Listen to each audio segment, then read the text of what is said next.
about anybody. Dan, are you okay? That motherfucker. Oh, we're live?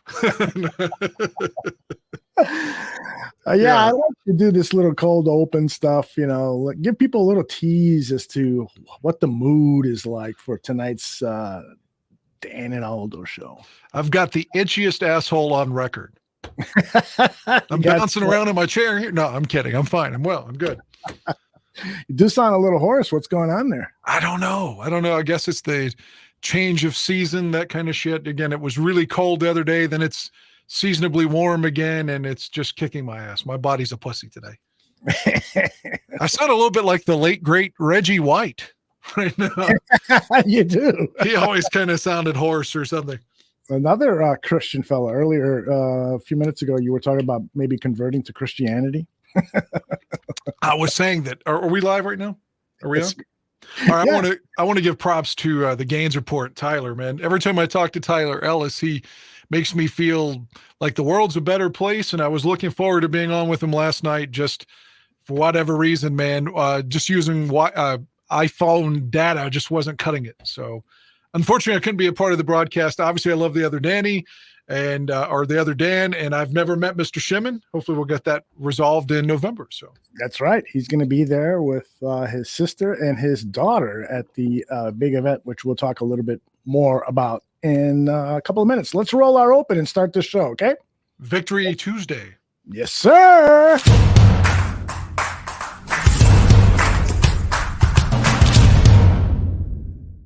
Some may find the following disturbing. Discretion is advised.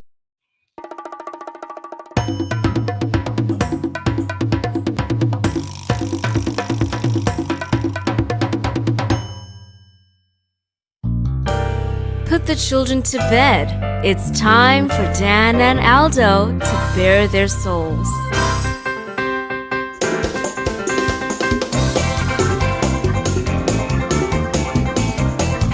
I love the Chicago Bears more than I do masturbating, and that is a lot. Then, with 3 seconds left, Bob Avellini throws a 30-something-yard touchdown pass to Greg Latta, and the Bears win, and I literally shit my pants. I swear to God, I literally did.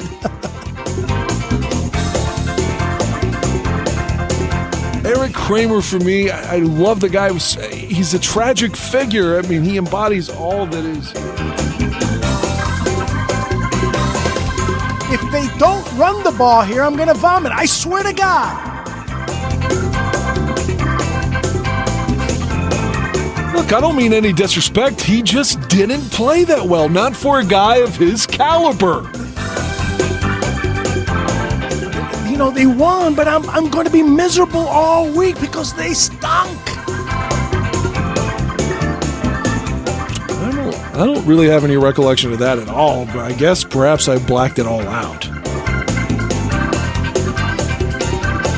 So, Dan, tape is the ultimate tool for scouts and for coaches to evaluate players, to detect plays and so forth. And they spend hours looking at tape, right? Why do they so often get shit wrong? I love the efficiency of bourbon. Ladies and gentlemen, Dan and Aldo.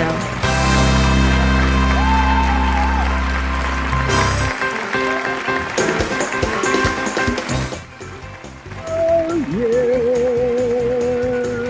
yeah. Eric Wire, how are you, my friend?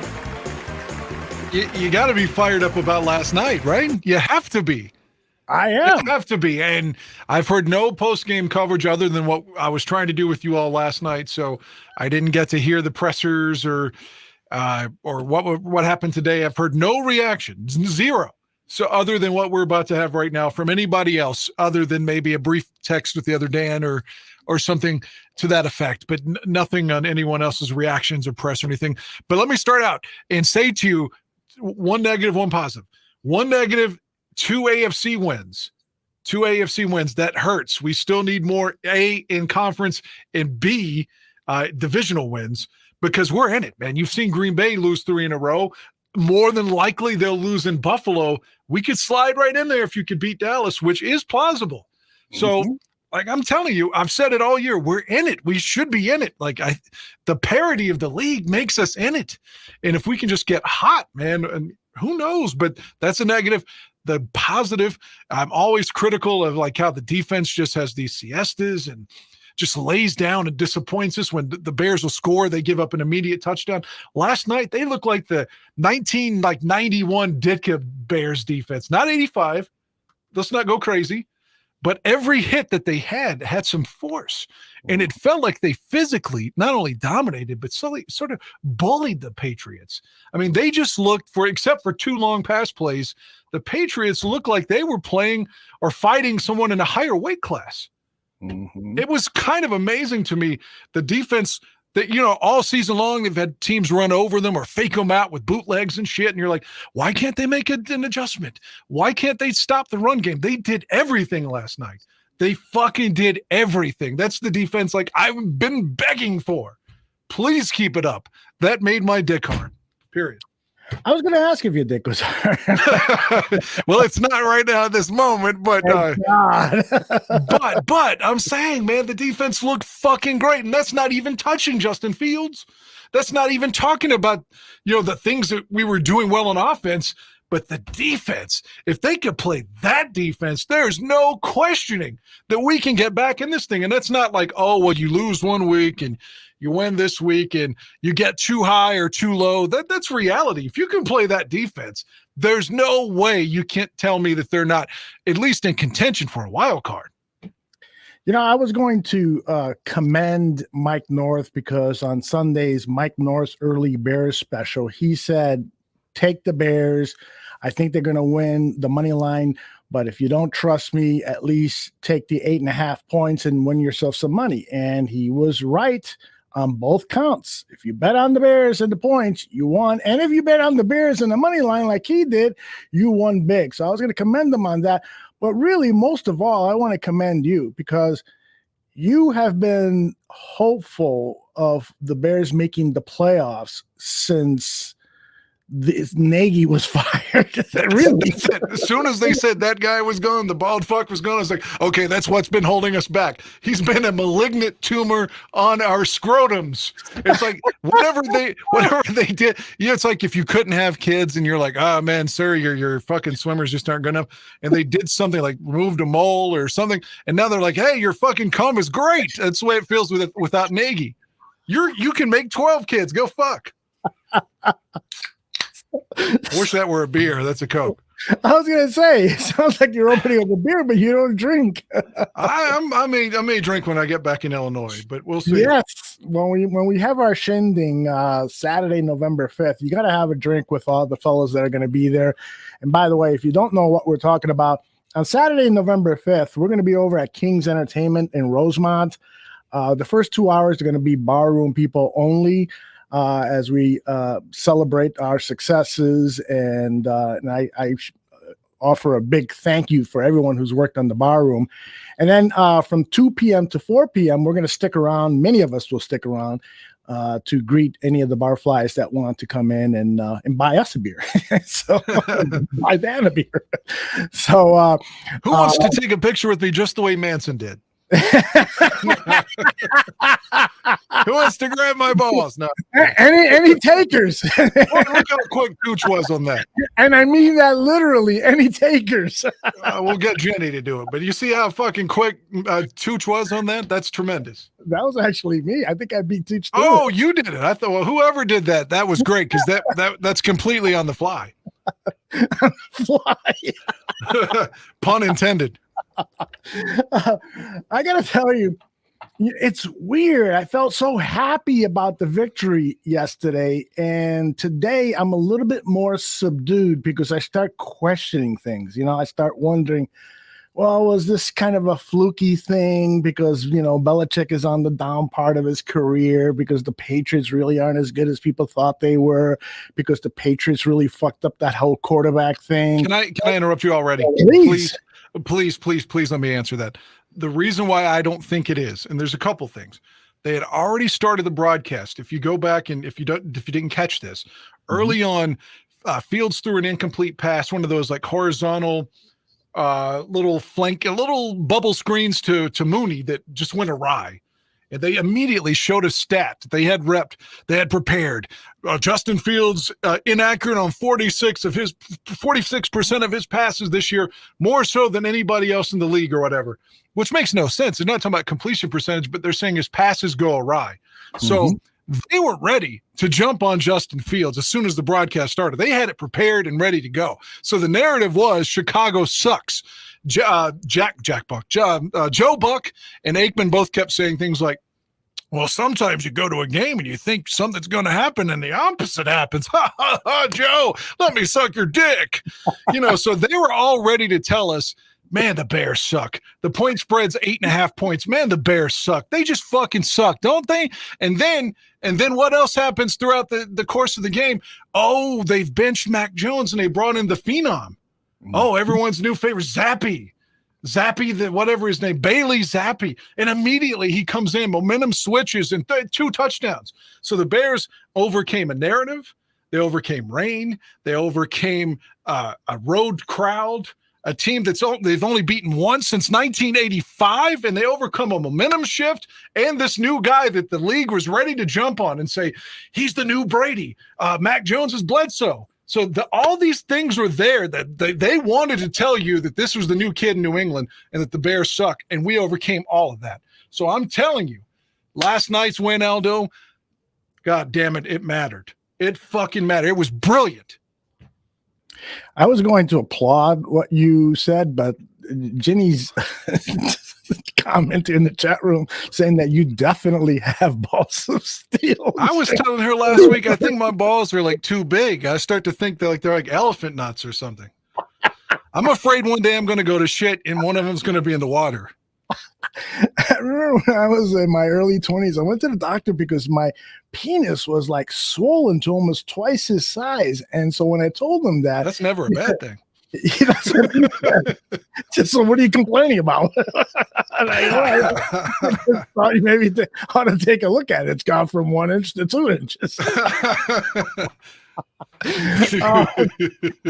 Listen, I totally get, man, what you said was so perfect, absolutely so perfect. And they also overcame the whole, I don't know why I took that comment off the screen, Tooch, so I apologize. I thought you meant Jenny's comment. I was like, leave her beautiful face up all night. That's fine. Yes, exactly. So, but what I wanted to say is that Belichick, they overcame what he has done to rookie coaches and to young quarterbacks. I mean, the numbers are just fucking wild, like 24-3 against rookie and second year quarterbacks, 72-1 against rookie head coaches. I'm making those numbers up, but that's basically it's not that off though. Yeah, exactly. So I mean, it may be an exaggeration, but the point is conveyed that the number is astounding. Exactly. And so that is huge to overcome. I want to let people know what they've got in store here as we're already 13 minutes into the show. We're going to do our weekly media highlights. I don't think we did it last week because it was it was after the Thursday game, and so some of those no one wanted to hear what all the negativity was anyway. Exactly. So I was like really, really looking forward to cutting together this week's media mashup because of all the positivity. And so when I kind of stumbled upon a couple of the national media quotes, I usually try to keep it to the local media, but when I stumbled upon some of the national media people basically saying, yeah, I was wrong. This team is better than I thought. And so I said, I got to include this. So it's a little long today, Dan. It's about 25 minutes. Well, before you hit it, though, just saying. Go ahead. Before you hit, I was going to say, Bayless came from Chicago media at one point, right? Wasn't Skip Bayless a Chicago guy? Yes. He started off in Texas and then came to the Chicago Tribune where he wrote a column for about 4 or 5 years, I think. Yeah. When I logged into Twitter to get the link here, I saw he was commending Justin Fields and was saying that he's Jalen Hurts and the Cowboys better look out this weekend. Yeah, I wish I would have found that beforehand before doing the media thing. Oh, it was his tweet. It wasn't. But I think he used it as kind of a tease to what he was going to talk about on his show with Shannon Sharp. So maybe maybe if it's good, I'll find it and just post it on social media. While you hit this, I am going to multitask because I don't know when the last time the Bears won in Massachusetts was. Again, we beat them in 85 at Soldier Field. We beat them in 2000 at Soldier Field. Last night, obviously, Massachusetts. But before that, I think the last time they played them was in 82. That was at Soldier Field as well. So when is the last time we went up there and won in Massachusetts? So I got to figure that out. Do you know who Bill Burr, the comedian, is? Yes. He was on the Manning cast last night after we were done with our show, Bear Football. I went to bed and I put on the Manning cast recording that I had, and Bill Burr was there. And boy, his knowledge of Patriots history was almost as impressive as yours. And he mentioned, the Bears haven't beaten us in New England, and he gave the date, but my fucked up memory, I don't remember what it was, but you'll find that. And how about if I go ahead then and play one last thing? I swear to God, I'll shut up. No, please. Something else we should mention during the broadcast. They were just so eager to say that Bill Belichick passed George Halas last night. Didn't they want to say that? They had that little fucking graphic with some guy with some fake, what sounded like a fake Boston accent, calling us the Bears. And that was John Krasinski, the actor who was in The Office and has done the the Jack Ryan Amazon Prime series. He's a fairly well-known actor, and when I saw him do that, and he literally phoned it in. It's not like he went to a studio in front of a professional mic and recorded what he had to say. He phoned it in. It sounded terrible. That bit was stupid. A lot of the shit they do on Monday Night Football, because it's a broad audience and they want to appeal to people who aren't traditionally hardcore fans. A lot of the shit they do for those people is just so fucking dumb. It is stupid. I mean, it's a big middle finger, like the time Green Bay brought us up there when they had Bart Starr and Brett Favre, and it was like homecoming when Cutler beat them on Thanksgiving. The same thing where the whole network just couldn't wait for the Bears to lose. And that's not a defense mechanism or, they're out to get us. They do that to other teams too. I'm just saying, but last night they wanted New England to get that victory, to say he surpassed Halas and blah, blah, blah. We got this new kid who's a star and the Bears suck. Fuck it. Let's hit the audio. All right. I forgot to write down what I have here, but it starts with the local media and starts to gravitate to the national media. Here it comes. Let me get rid of your beautiful face first. It's far from beautiful. And here we go.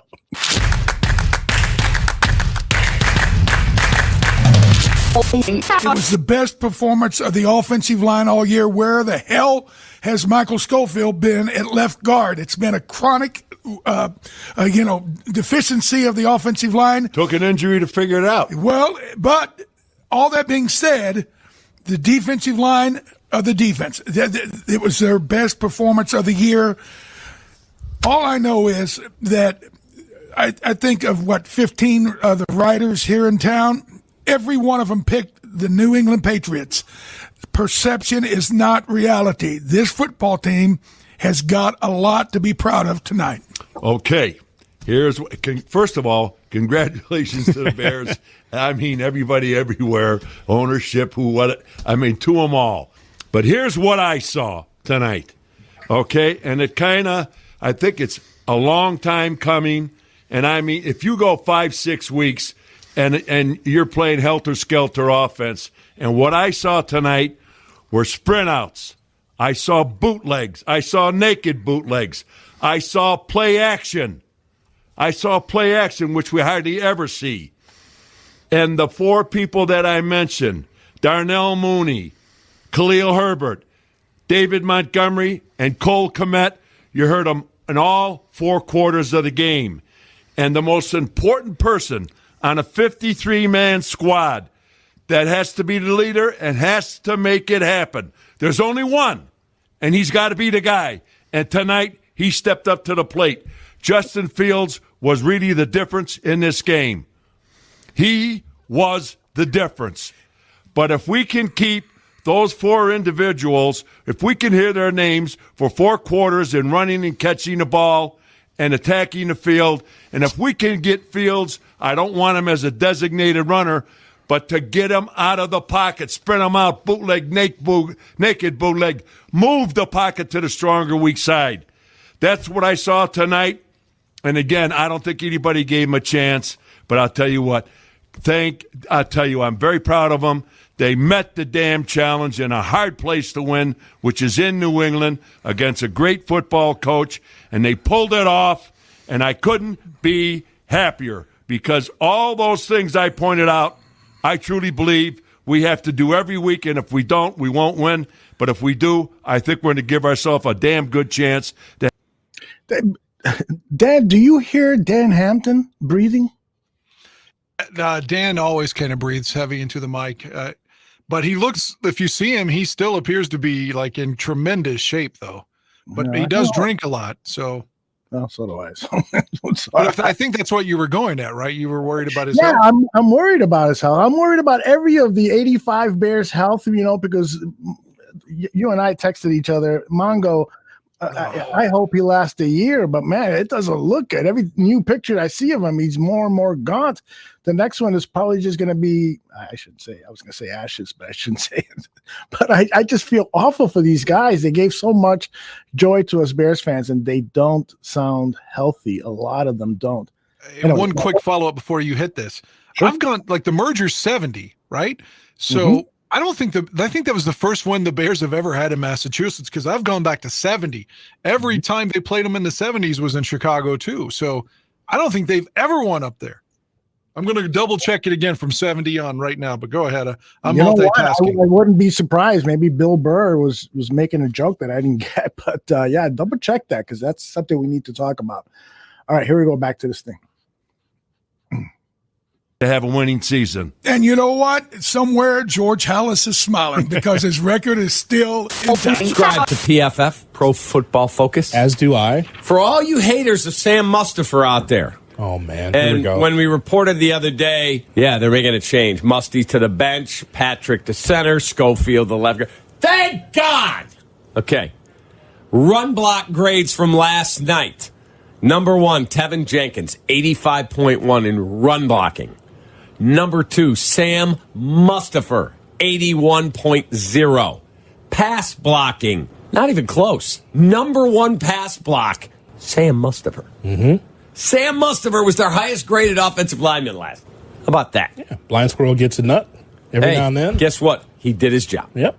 There are a lot of surprises. I think, last night, a good win for the Bears to build on, in that I think you're starting to see some of the things that Matt Eberflus and Luke Getsy and all those guys are doing working. And I think maybe the most encouraging thing is you're starting to see adjustment and progress from young players. You see, obviously, Jaquan Brisker, the way he's playing, and I think he looks like he can be a star for you going forward.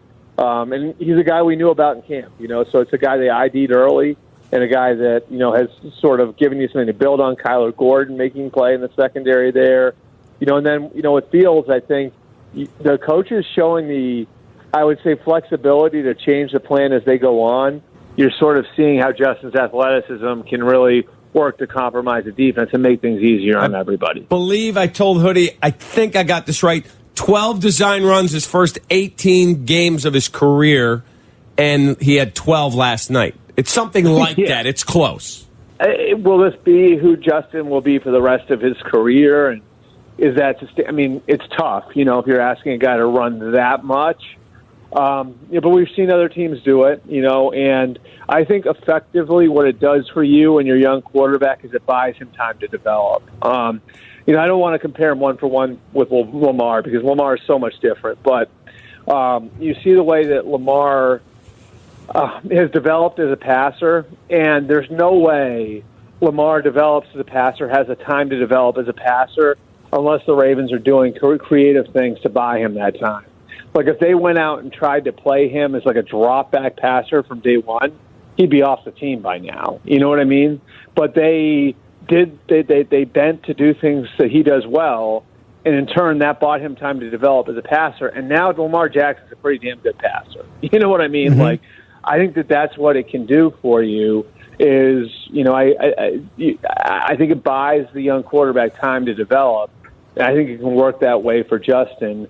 And I think it gives you a chance to see if all of those pieces that Justin has, from his intelligence to his athleticism to his toughness to his arm strength, to some of the natural accuracy he has when everything's right around him, it gives you a better chance, I think, to see if he can bring all those things together and develop into the type of passer that a lot of people thought he could be coming out of Ohio. He was speaking your language when Matt Eberflus postgame talked about the value of practice and increasing individual time and what that meant to the victory they just provided. Help us understand how practices over the course of those 10 days, how expanding the time you devote to the individual drills can result in a total domination like we saw on Monday Night Football. Well, it's still a game, David. And I think, when we had Tony Wise was in town last week and he was on the show, that was his whole talk to you and Molly was about offensive line play, why it's so bad around the league nowadays right across the board. And you look at the pressure and the lack of run game with some of these teams. And what practice time does for you, though, it's still a game of blocking and tackling. At the end of the day, it still comes down to that. We'd like to think that we're not doing it, and we're trying to do everything from a safety standpoint and a limited time and on and on. But, when the lights come on, you got to do it if you want to win. And I think particularly with the Bears, when I heard Matt say that, I really thought of what Tony talked about last week. The only way for an offensive line to get better is to practice full speed and to get reps at it. And I think we saw some of that last night. I mean, we got a very, very young offensive line, very young as anybody in the National Football League, from rookies playing, 2 second-year players. And I did see improvement. We got a young team, and so I love that part of it. And we did the basic fundamental things well. I mean, we ran the ball. We tackled better on defense. We were in our right fits on defense. I mean, those are basic things you put in the first week. But if you don't do them and if you don't work on them, you're not going to improve. What was the difference in this game? It was the quarterback runs. For 2 reasons. One, we ran quarterback sneaks. We're under center now, short yardage goal line, I formation, and Montgomery walks in the end zone. We ran quarterback draw, okay? We ran quarterback sweep. We ran quarterback power. These were all well-executed plays, and here's the real key that gets a defensive coach on his heels. They ran the quarterback with design runs on 3rd down. That quarterback sweep, it was a 3rd down and 5. And they line up and they were anticipated man coverage and they block everybody down and pull a lineman and kick out. And Justin Fields hits the crease and turns up. This was big. I promise you, right now, that'll be the first thing that Dan Quinn, the defensive coordinator for the Cowboys, he's going to go in there today and he's going to be drawn up and he's going to say, we got to have a plan for not the scrambles. We can't coach scrambles, okay? That happens. You hope you have good enough athletes to prevent the scrambles. But those designed runs, we have to have a plan for. I thought that was the best thing that happened. And, Molly, I'm going to throw it back at you. Pettis, we talked about him. The guy broke the NCAA record for touchdowns on punt returns at Washington, and he wasn't returning punts.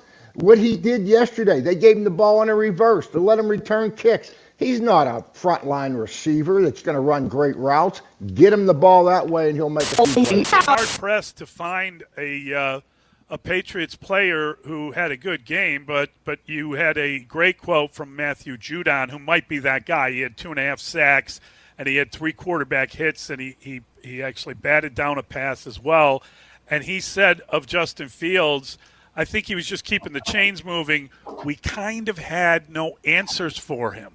And that's the extraordinary element of that. They did not – Justin Fields was excellent in that game, and they had the design runs. And as you pointed out, it was as comprehensive a victory, all areas, as you're going to find. I thought it was more interesting maybe even what Devin McCourty said. He thought that the Bears had borrowed a little bit from the Baltimore Ravens, who in week 3 were – successful at Foxboro. I think it was a Baltimore 37-26 win. Lamar Jackson ran for about 110 yards and a touchdown in that game. And McCourty thought that some of the stuff that the Ravens hit New England with that they couldn't solve that day, the Bears looked at and said, hey, this will fit real nicely here with what we want to do against the Patriots. We'll see if they have a solution to it. And the Bears had not been showing this stuff, guys. We hadn't seen the designed quarterback runs. Not a lot of them. I mean, most of them were like quarterback sneaks, right? And I thought that really kind of helped set the tempo. And then for them to run the ball like they do, and they're tops in the NFL in rushing right now, where you've got Fields, Montgomery, and Herbert all pitching in. Seems like they have one guy a week kind of take turns with the jet sweep, and it was Dante Pettis yesterday. You know, it's not like there's one extraordinary back where this guy is carrying the load, and you kind of worry, man, if something were to happen to him, what's going to happen to that ground game?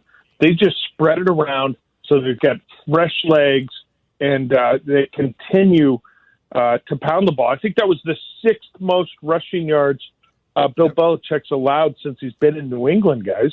Right back into it. They're tied with the Packers now at 3-4. Wild card berths will be available. There's at least going to be one up for grabs for a team. Dan, you there? I am. There's national media starting to talk about the Bears in the playoffs. Well, before you go back to it, I've got the answer to what I've been looking for. Okay, perfect. Last night was only the 5th time in the history of the Bears-Patriots rivalry to ever be played in Massachusetts. The first game they ever played, period, was in 73. But the first time they went to New England was in 88. The game I mentioned was McMahon's final start in the regular season for the Bears. It was Doug Flutie's revenge game and a game that Phil Atoshin said he attended. The Bears lost 30-7.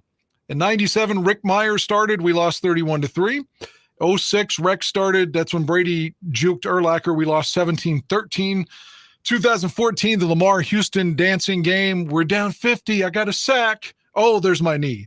51-23, the Bears lost. And then last night. So the Bears are 1-4 in the state of Massachusetts. That was their first victory ever in New England.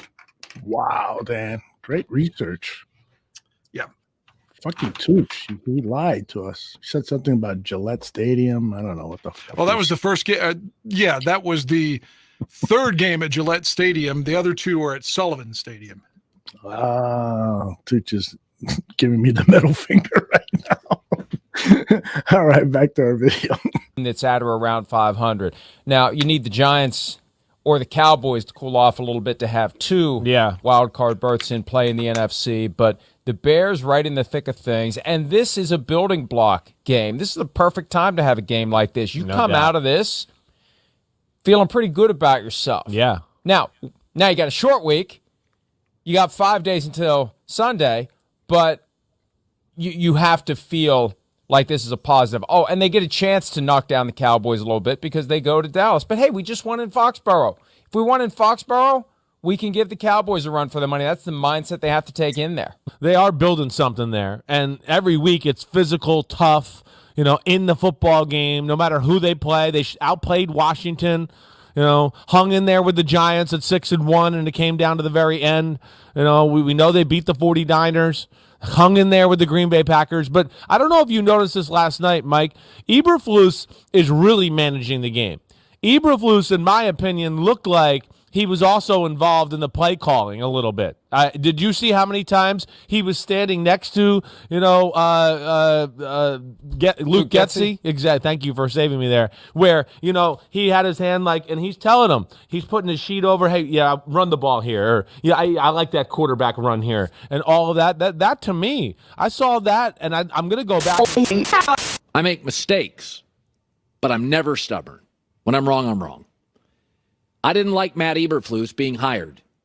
A defensive coach, once again by the Chicago Bears, who have a history of leaning heavily into defense as the league is changing, with a young quarterback and a bad offensive line. And their first 2 draft picks were a cornerback and a safety, and I didn't like it. But I have never seen Bill Belichick completely, utterly outcoached for 3 hours and 45 minutes. All phases, all night. Never seen that. I've seen Belichick lose. I've seen Belichick get blown out. I have never seen Belichick get on like that. Belichick, 70% of Bill's wins. You remember the Super Bowls. You remember the AFC Championship. 70% of his wins are over new staffs, young quarterbacks. He makes them play left-handed, and the games aren't competitive. Eberflus did that to Belichick last night. And that was ugly. Now, every week, the Bears, it feels like to me, are a little better. Is this now the ceiling or the standard? Because, and you see this, sometimes it's just a magical night. It's very possible, extra prep time with a young quarterback, young O-line, it was a magical night. You see it in college football all the time. You see a 15-point, 20-point underdog win. It's a good matchup. They get a couple breaks early. The other team can't get their quarterback right. It could have just been a magical night. That's entirely possible. But it feels like to me when you're a rebuilding team, like let's say the Jets, there are certain boxes you want to check, right? The quarterback, the left tackle, the edge rusher, the Jets got the GM right.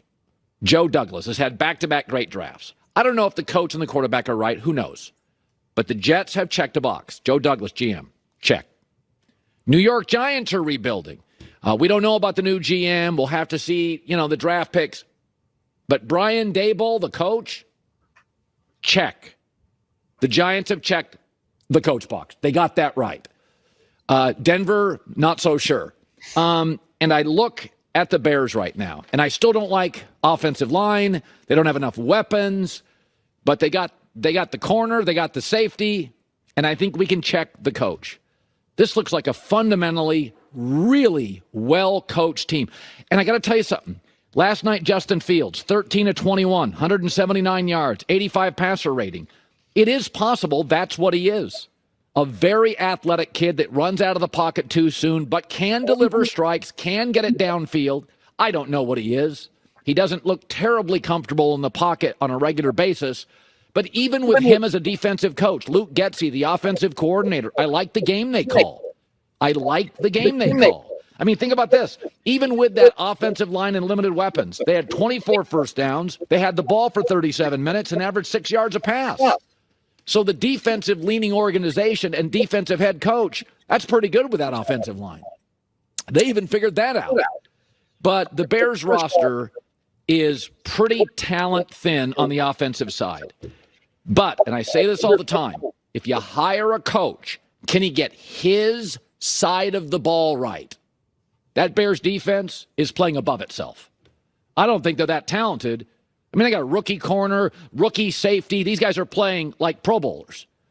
So he has figured that defense out. That is a great sign. McVay figured out the offense in L.A. immediately. McDermott defense in Buffalo very quickly. And the second thing is Luke Getsy, the offensive coordinator. I said this 3 weeks ago. I said it a week ago. He's really clever. Maybe that's part of Green Bay's problems. He left the Packers. He went to the Bears. I think he's clever. I like what he does. Some of it's smoke and mirrors with that offensive line, but... One of the very few points of criticism that Peyton Manning can give you is that why take a knee when you could score 40 in Foxboro? I think you're having a good night on Monday Night Football. And I'm actually kind of sad on this Tuesday morning that we're done seeing the Bears on primetime because we've been through it with the Bears on primetime. We saw them against the Seahawks in a preseason game where everyone was watching because it was, okay, what do we get for... And it didn't look good. Then we saw them against the Packers on a Sunday night. Didn't look good. We saw them against Commanders 10 days ago.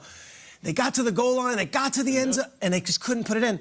Then last night, it was like it finally all came together. They're 3-4 right now. You know, you do the thing in sports TV. This win for the Bears was, and it's just one word, finally.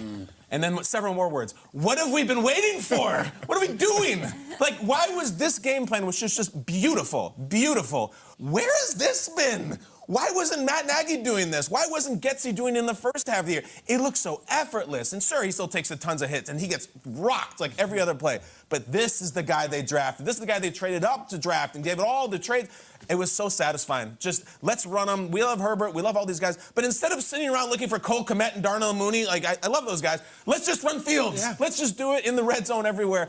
I listened to Devin McCourty talk after the game, and he said, They didn't do this many quarterback runs on film. We watched them. We didn't expect this. And then you see them go out there, and Fields was all over the place. To your point, the quarterback runs, the scrambles, those are killers as a defense when you have everybody cover or you have every gap filled, and then the quarterback makes a play. And Justin Fields deserves so much credit. But that Bears defense, they were good. I mean, you take away 2 plays in that game, the zappy throw to Jacoby Myers and the deep ball to Devontae Parker. The Patriots didn't do anything on offense. Ramondre Stevenson had 39 yards rushing. And then these interceptions, the 2 rookies getting their first career interceptions, both of them snagging them with one hand. They made it look so easy. Just, hey, tip it to myself, let me get that. And, I mean, he's supposed to score, but, I mean, my goodness, throwing this fast. He was rolling to catch him. But they were rolling, and they found ways to make plays to win this game. And I know Fields was good, and he made the right plays, and he didn't make any mistakes really in the game. But, my man, this Bears defense and Roquan Smith, like you mentioned in the highlight, the contract stuff, all of these things. He had a sack in the game, had an interception. He was all over the place. And then to finish it up in the crowd, and you see him doing the money thing, they just look like they rallied around this Monday night. They knew the last time they were on prime time. And shout out to the coaching staff using that extra time to get these guys ready, to have a game plan going forward. And they rolled into Foxboro. They were confident. They knew they could win that game when nobody picked them. I'm watching all the pregame shows, and it's all images of Pat the Patriot. Of course. Everybody had the Patriots win, and the Bears had a hell of a night. This really strange unicorn of a moment happened in Foxboro last night, and it happened before the game even started. Peter, how often does a general manager walk into a visiting team's press box and hold an impromptu press conference? Not often. Literally never happens. General manager for the Bears, first year, Ryan Poles, general manager, walks into Foxboro last night, stands up against the wall with the biggest smile on his face. It looked, as it was happening in real time, like this strange anomaly. Like, Ryan Poles, why are you doing this? Then he starts talking, and he says these very strange insights. And honestly, as the quotes were coming out before the game, you're like, is this guy delusional? What is he talking about? He says, what I was really encouraged about how they handled this mini bye, the 10 days off, was the ability to look in the mirror, see what we do well and see what we don't do well. My translation was like, he went to the coordinators and the coaches and was like, start using our quarterback the right way. Start using our defensive guys the way that they could play in their best. Specifically to Justin Fields' play, he said, with young players, you want to look for flashes. This flash, like connecting with Dante Pettis against the Commanders a couple of weeks ago, flashes like that with Justin Fields is what you want to see in his development. Here's the Fields connection against the Commanders. And then Pettis is able to just take off. You want to see moments like that, and moments build into games, which is what we saw last night on Monday Night Football for the Bears. There is nothing more proud than Ryan Poles standing up there and say, I stand by the decisions that I have made thus far this season. Again, 2-4 at the time that they were.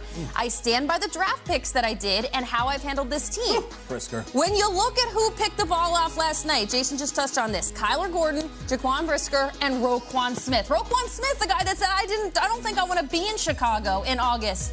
I cannot imagine what Ryan Poles feels like this morning, waking up after saying what he said, putting a man behind his word with the decisions that he's made this offseason in his first year as general manager for the Bears, and then the way his team went out and played last night. That is fantastic. It is awesome. It was a great night for Ryan Poles. And I want to start with a story you told us in the meeting before we went on Get Up this morning that I think was extremely illuminative about what we saw last night and why it might be the beginning of something really good. Yeah, it could. Look, the Bears, this Bears front office and coaching staff is not the one that drafted Justin Fields. But they do like him, and they do believe in him and his ability and his intangibles and all the great things about him. They believe that at the beginning of the year, I think, new coach is figuring, here's what we have, here's what we don't have. We have a young quarterback trying to learn a new offense in his second year.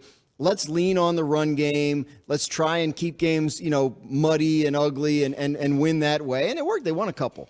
But they also feel like, the quarterback does have more to offer than they were asking of him. So they have this Thursday night game last week. So they go into their sort of mini bye. They have a little extra time to make plans. The front office and coaching staff can meet while the players aren't there.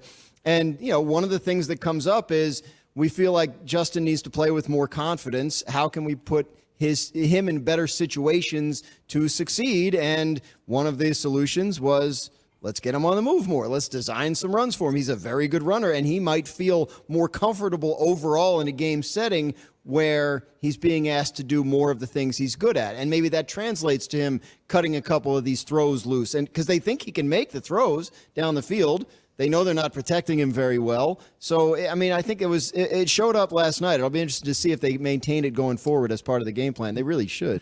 Let's give them the benefit of the doubt. Let's give them the benefit of the doubt that the reasoning wasn't that it just occurred to them to do this. Of course it wasn't. But they felt like they needed to sort of bring it along slowly. It is, once again, a great illustration of something we talk about a lot, which is young quarterbacks. They don't get drafted in the first round because they can't play. Right.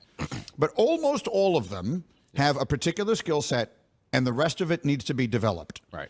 And if you put them in the right position, you have a chance. Yeah, I think you and I agree on this, that more quarterbacks are ruined than actually bust. And I think that you can look at the recent history of the league. The best quarterbacks in the league all came into good situations. The reason why that matters is because it gives you time to develop. Well, hopefully for his sake and their sake, they've unlocked a little something, continue to build. Because he has shown improvement every week. Like, he has played better as this year has gone along. See, the best example of this, the shining light on the hill of this, is Josh Allen. Right. Because it's easy to forget now. Josh Allen came into the league with a particular set of skills, to quote the great Liam Neeson, and a lot of development necessary. Right. He wasn't the third quarterback taken in that draft by accident, because a lot of people didn't think he would ever be able to develop some of the other stuff. But Brian Daboll and the head coach, his name just jumped out of my head. Ken Dorsey? I think, now Ken Dorsey, but the head coach, Sean McDermott, excuse me, and all, they did exactly right. They said, all right, let's do what he can do. Right. Let's work on that. And let's slowly but surely add a little. And then when he was really ready, they added the biggest piece of it, which is Stephon Diggs. And boom, now you got an MVP caliber player for a decade. I don't know that Justin Fields can become that, but I don't know that he can't. Sure. And this feels like the right way to take the first step in that journey.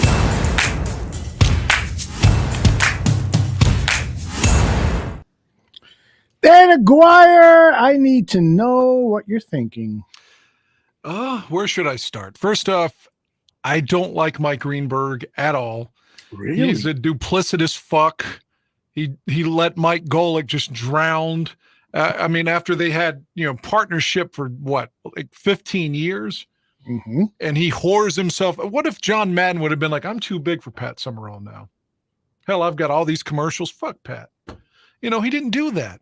But Mike did that. I think that's different, though, because, excuse me for interrupting, but no, please. I think Summerall was talented. Golick was not. But please, you don't think? I mean, but they did Mike and Mike forever, and Mike was just as good as the other Mike, I thought, and he just threw him out to the pasture and went behind his back and took another gig. And there's one thing that not a lot of people can do what Greenberg does.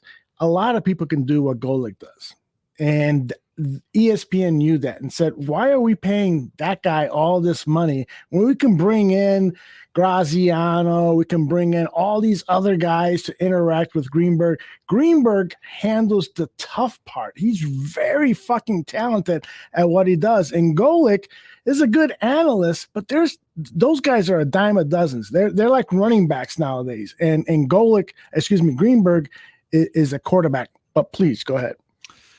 I just feel like you work with a guy 15 years, man. You're supposed to be straight up with him. That's my opinion. But I feel like I know why Mike Golick Jr. hates him, and probably Senior, but Golick Jr. always puts him on fucking blast. I didn't know that. He does, huh? Yeah. It was good I got to give Colin Cowherd props. How about it? Yeah, because everybody else in the national piece was basically pissing me off, because they constantly just bury the Bears. And then today they're praising them just because it's what they have to do because they won last night. But they didn't acknowledge that, all they do is talk shit about him. But Colin Cowherd did. He came out and said, look, I said all this and I said all that and I was fucking wrong. And give him props, man. He did say that. Now, what's interesting from the national piece, I didn't know what all that polls said that was so contradictory or whatever. They were like, how could he say all this before the game? I mean, I mean, it's cool that they're acknowledging whatever he said, but it didn't seem like it was that earth shattering to me. Like he said, I like my draft picks. He's not going to tell you he doesn't. Mm-hmm. And it felt like he had coach speak. I didn't think he said anything dramatic. I think it was the timing of it, to do it right before a huge Monday Night Football game against an opponent that people thought was going to throttle you. For him to go up there and speak confidently about his approach toward general managing the team took some balls, you know? I mean, I've acted as a communications consultant. If somebody told me, yeah, I want to go tell these motherfuckers that I'm behind everything, I would look at the situation and I'd say, you know what, maybe you should wait till after this game because we might get our asses kicked. So I think that was the bigger thing, not so much what he said. And I've got a Colin Cowherd this myself. I'm what David Kaplan was saying. I'm definitely one of the people that were like, oh no, Sam Mustipher. Oh God, Sam Mustipher. Which again, I sent that tweet out last night, which I was kidding. That's why I said the erectile dysfunction and COVID-19, and he's the worst player in 102. I was trying to use exaggeration just to prove my point, though, that oh shit, Sam's in the game. I'm scared to death. We're going to lose now. And the first 2 drives with him, the Bears didn't do anything, and the New England scored 14. I'm like, oh, God, Sam Mustipher's in. But I'll eat it, man. If Sam Mustipher can play well and it's because of my bullshit, snarky tweets, then have at it. Like I said with Khalil Mack, it seemed like every time I said something like, God, Khalil, put him on a milk carton, then he'd have 3 sacks. So I will own this and say, Sam Mustipher, if I did say you sucked and you had a great game, I'm an asshole. All right, so I gotta fill people in because when Dan sent me a copy of his tweet, I was in a state of mind where I was frustrated. It was like, fuck, man, we got out to a 10-0 lead. Should have been 14-0, and now we let this fucking team take the lead. And so Dan tweets me, "We lost all momentum when Sam came in." And I'm like, the part was true at the time. It is true, but it wasn't his fault. Right, I know. And then he sends me a copy of his tweet, which I will read verbatim. At this point, I could believe that Sam Mustipher is responsible for the inception of COVID-19 and erectile dysfunction. His mere presence flipped this entire game. He may be the worst player in the 103-year history of the Chicago Bears.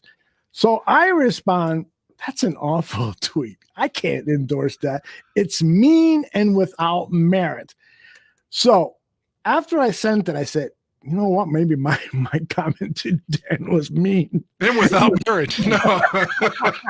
No, but I could tell you took it. I gave you like 20 minutes of like time to, because I was like, damn, I didn't mean that was like, maybe it was a poor joke. I'll give you that. Maybe it was a poor joke. But I thought I set it up in such a way that anyone reading it would think, this guy, maybe we don't like it, but he's not really saying that Sam's the worst or Sam gave us COVID or, that's why I exaggerated it so it would come across as just like, oh shit, Sam is in the game now. Fuck, But I tried to do it in a way that was, comical to a certain degree. And it was upon reflection. I said, this is funny. He did a nice job here. When I'm watching the Bears, and I've said this a number of times, I don't like the negative energy around me, or I feel a lot of times where I should be the only one allowed to criticize the Bears because I feel like they're my child. I've been watching them longer than you. I've loved them longer than you. Why are you criticizing my child, the Chicago Bears, and little Sam Mustipher? From my perspective, that wasn't negativity as much as it was like anxiety. Like, oh God, as soon as we get Lucas Patrick in the spot we want him, as soon as we get him there, send it to Olin and get me fucked up. I know. But as soon as we get him back, he's out with a fucking toe. I mean, I get if you broke your toe, maybe you can't exactly fire off the line. It's like as soon as we get him where we want him, he's fucking out and Sam is back in. Kill me. That's what I kept thinking, man. Kill me. It was just anxiety. And for it to hear those numbers that Kaplan gave, that he was so effective. Hey, he's got me and the majority of other Bears fans on his ass, telling him how bad he sucks. And he came through obviously with the game of his life, and big props to him. And, you know, hey, Sam, you deserve to put your dick in my mouth. I don't want it, but I mean, you deserve it. Play that way again, and maybe we'll talk. Sam, by the way, in Brad Bigg's 10 Thoughts column, he talked to Sam Mustipher, and Brad Biggs asked Mustipher, how did you handle the benching? And he said, I'm pissed. It's not in my nature. I'm a competitor. I want to help the Bears win in any way possible. Was there games that I had that were rough? Yeah, but there's games that guys have that are rough versus elite players all the time. One of the games that was rough, let's not beat around the bush, it was against the New York Giants. Dexter Lawrence is playing at an all-pro level right now. If I am who I say I am and I work the way I work, I want to be able to block those guys. But yeah, I was pissed with the benching. And that just endears me to Sam even more. I know that he's like the Rudy of offensive linemen. He's never going to be the guy, but I love his life story that he went to Notre Dame, he earned a starting job, and then when he was ready for the draft, nobody thought he was worthy of a draft pick. He's signed as a free agent by the Chicago Bears. He works his ass off, and when he's needed because of tons of injuries to the offensive line, he comes in, has a great game. There's a spontaneous applause from his fellow teammates when his name comes up in a meeting. And so I pull for guys like that. And so I hate to see, just like with Charles Leno, Charles Leno was a good fucking guy. No. He tore up that bear and put the GSH inside his jacket and all that shit. He had his little revenge game, and he talked shit and tore up a bear. It's like, you had to be offended by that. I was. I see. I wasn't. That was his moment. His personal. To take our GSH George S. Hallis sleeve and desecrate it. That's like going from the Bloods to the Crips and switching colors and but it's not the other side. It's see. I have empathy for what these guys go through. I've seen how hard they work. I've heard these stories of how much they've committed of themselves to try to be good and be better and represent their team. And then when I see all these fucking cheap shots thrown at them at social media, shit that nobody would say in front of their fucking faces, it annoys me. It fucking annoys me. So, and look, Chubb says, fuck Charles Leno. See, that's the thing. That bothers me, and I do it too, Chubbs. There are certain players that I just fucking feel angry. So I know that I'm being hypocritical here. So I apologize for that. But there are certain players that I will go down defending because I've learned enough about their life story to have some empathy and feel, like I want them to succeed. I want them to do good. And if this was Charles Leno's Super Bowl, beating the Bears one week and then beating the Packers the next week, then God bless him. He deserves that. He does a lot of work for the community. End of story. I'm sorry. No, man, he was on. Remember, he proposed on the field, and he got drafted by a team when no one else wanted to draft him because he was in the 7th round, and he got a big, nice contract with the Bears. So his livelihood came from the Bears, and for him to just be out there saying "fuck the Bears," man, fuck him. I don't know. Fuck him and Adrian Amos. I hope Adrian Amos never plays another down. If you told me he got hurt next week, fuck that traitor. And so I was joking when I was watching the Redskin game or whatever, the Commanders.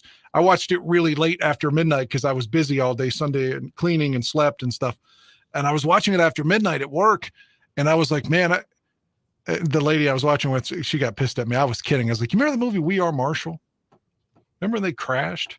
I was like, if you told me the Packers flight crashed and everyone perished, well, no, maybe just Aaron Rodgers and Pat O'Donnell and Adrian Amos, if they were the 3 that perished. And she's like, that's awful.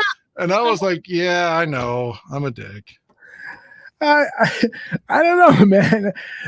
By the way, your humor and my humor are very similar. I spent a little time with my wife before we did the show. We were watching Bachelor in Paradise, and some guy got eliminated from Bachelor in Paradise. And so I say to my wife, Man, if I was him, I would be pissed off. I didn't even get a chance to fuck that chick before she threw me off the island. And I'm really embarrassed right now that I'm saying this. And Katelynne Lener, I think I'm pronouncing her name correctly, has just joined us backstage. So she's probably thinking, what the fuck did I get myself into? But I did warn her that we do swear and we do sexist jokes here. And there she is now. Katelynne, how are you? Hey, I'm good. How are you doing? I'm doing great. Did I pronounce your name correctly or did I screw it up again? It's pronounced Lener, my last name. Lener. Jeez, Dan, it's your fucking fault. You made me Well, when you first told me we had a guest, I thought you said Caitlyn Jenner. I was like, wow, okay. I think he got Woman of the Year. She got Woman of the Year a couple years ago. So, and then he asked me would I suck Caitlyn Jenner's dick, and then so this is the kind of show you just joined. I was the only one that said yes. He was.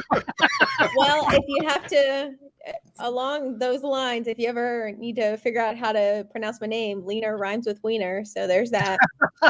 There you go. Now I'll never forget. That worked for me. Katelynne, how are you? Doing pretty good after this Bears win. The perfect words. The perfect words. Katelynne joined us on the Bear Debate a few weeks ago. I've listened to a handful of her podcasts, and I've always thought that she was very talented, had a very unique view, and a view that a lot of people should listen to on her podcast, Bear Down Girl podcast. And so I've been dying to have her on this particular show. It is, and I warned her, this is uncensored. It's barroom talk. It's out there. And she bravely said, yeah, I can do that. So thanks a lot for being on. Katelynne, Dan and I and John Santucci, who is backstage right now, we desperately want to know your impressions on this game. Why was this a big victory for the Chicago Bears? They just looked like a way more energized team. Like they just looked like they got revitalized over this mini bye week. Like the coaches made so many adjustments. They switched, Getsy switched up the game plan, and Justin looks like a whole new man. So it felt different, especially from start to finish. The whole team just seemed pretty dominant for the most part from what we expect from them. So it just seemed like I was just watching a different team.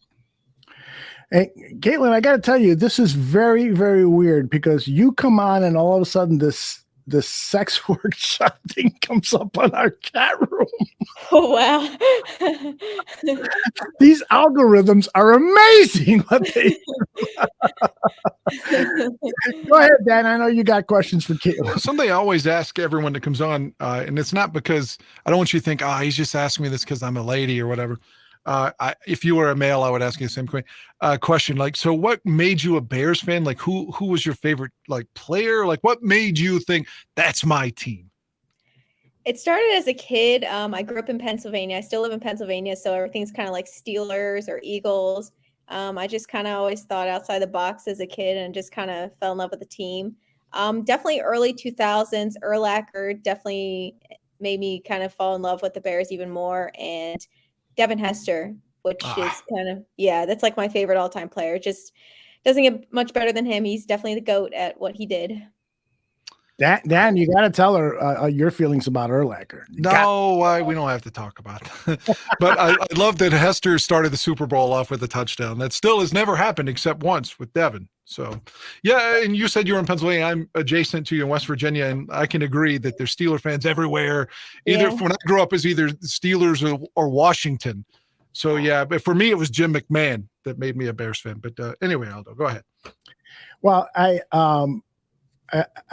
want to get back to yesterday's game.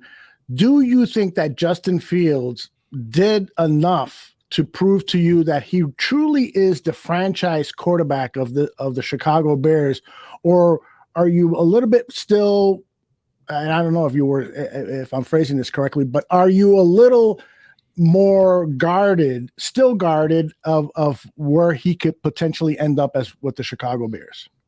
I think generally speaking, I feel great about him as a franchise quarterback. I think he has like all the intangibles, and I always judge it off of just kind of like in those moments, those crunch time moments, like how you perform. And he generally performs at, his best in those moments.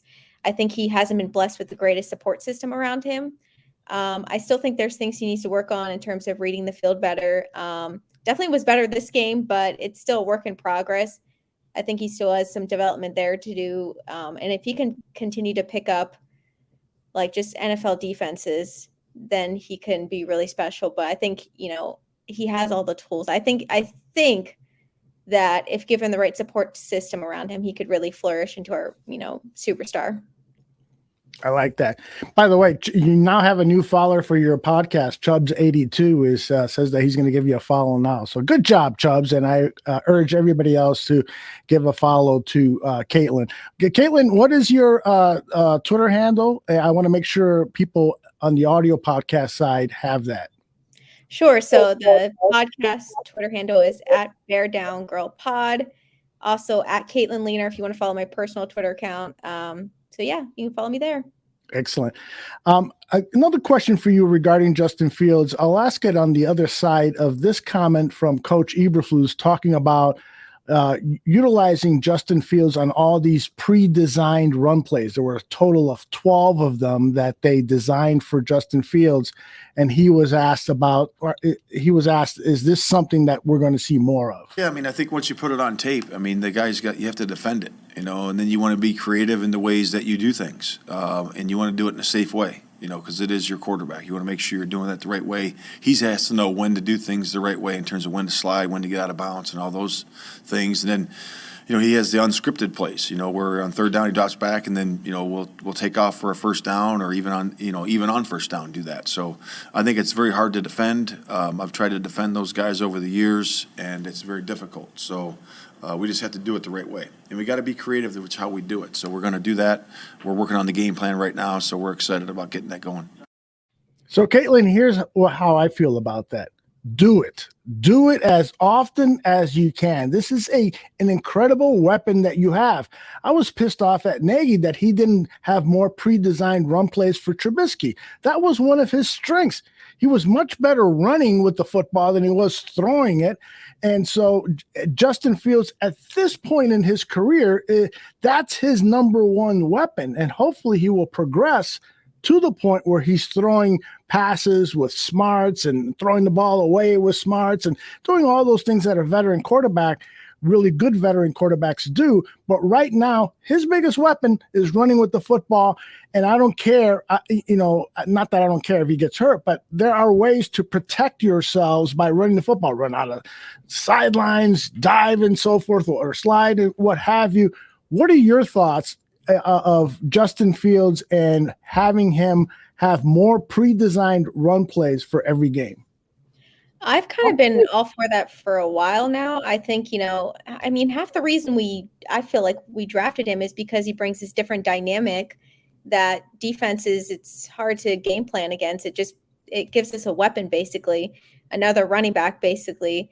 And so I think, especially with him, as he's still learning how to fit as an NFL passer, against different defenses, I think it's going to give him more confidence if he can. I see it. It just seems like these past few games, he seems to gain more confidence when he's having success running.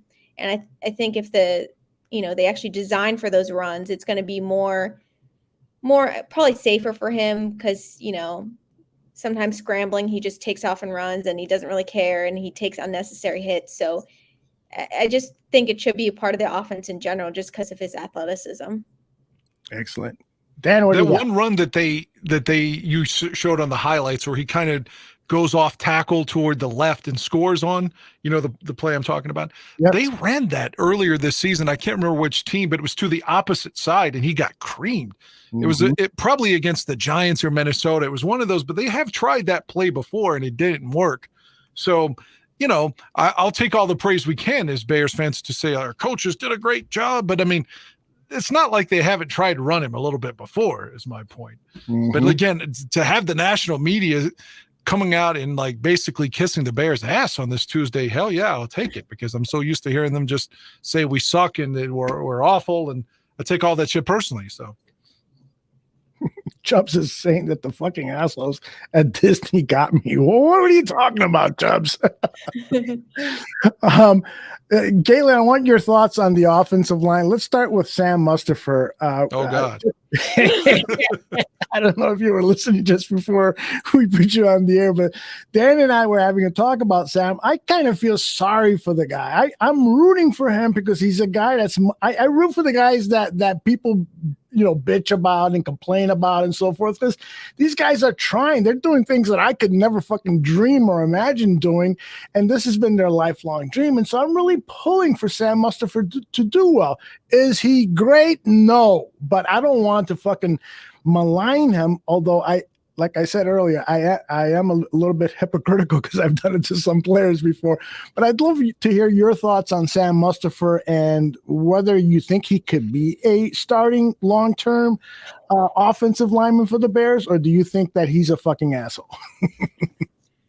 Yeah, I'm kind of on that approach. I'm definitely out on him.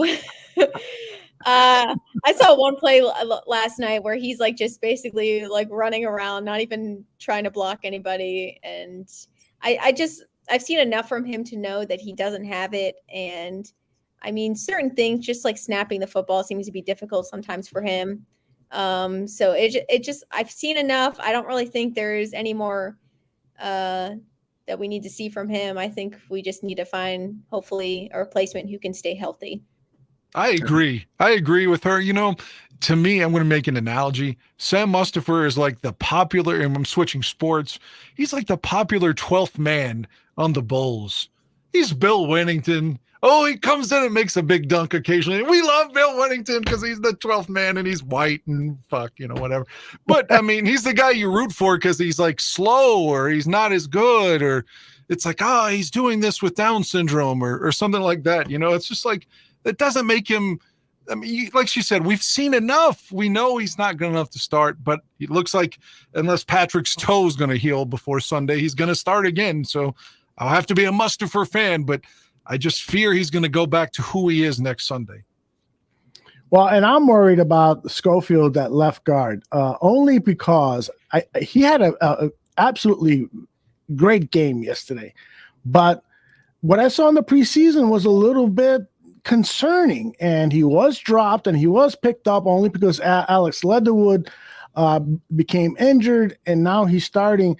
Katelynne, what are your thoughts about Michael Schofield at left guard? Are you hopeful? Are you worried? Tell us. In general, when it comes to offensive linemen, it's hard for me to be optimistic. I just kind of have to wait and see. I just haven't seen this unit they basically what it is. They're not a unit. It's just too many shuffled guys in and out of the starting lineup. I mean, it just feels like Schofield at this point is just kind of like, a fill-in option because Cody's not there. So I don't really have too high of opinions when it comes to any offensive lineman, unfortunately. So Leatherwood was in a car crash, is that right? Yeah, I believe it was a minor fender bender, but the injury is bad enough to keep him out for a few weeks. And now he's been activated, and the Bears have a couple of weeks to decide whether they can keep him on the active roster for the rest of the season or put him on IR for the rest of the season. So it appears like they'll probably give him an opportunity to play because the fact is that he's been practicing a little bit. So we'll see about Leatherwood. Greg Gabriel feels like they should just put him in mothballs and prepare him for the next season. But the reality of the situation, they may not have that luxury with this offensive line. And I wanted to get Katelynne's thoughts on Tevin Jenkins. We heard all these stories in the preseason, everything from, oh my gosh, he drinks too much beer, to he's a malcontent.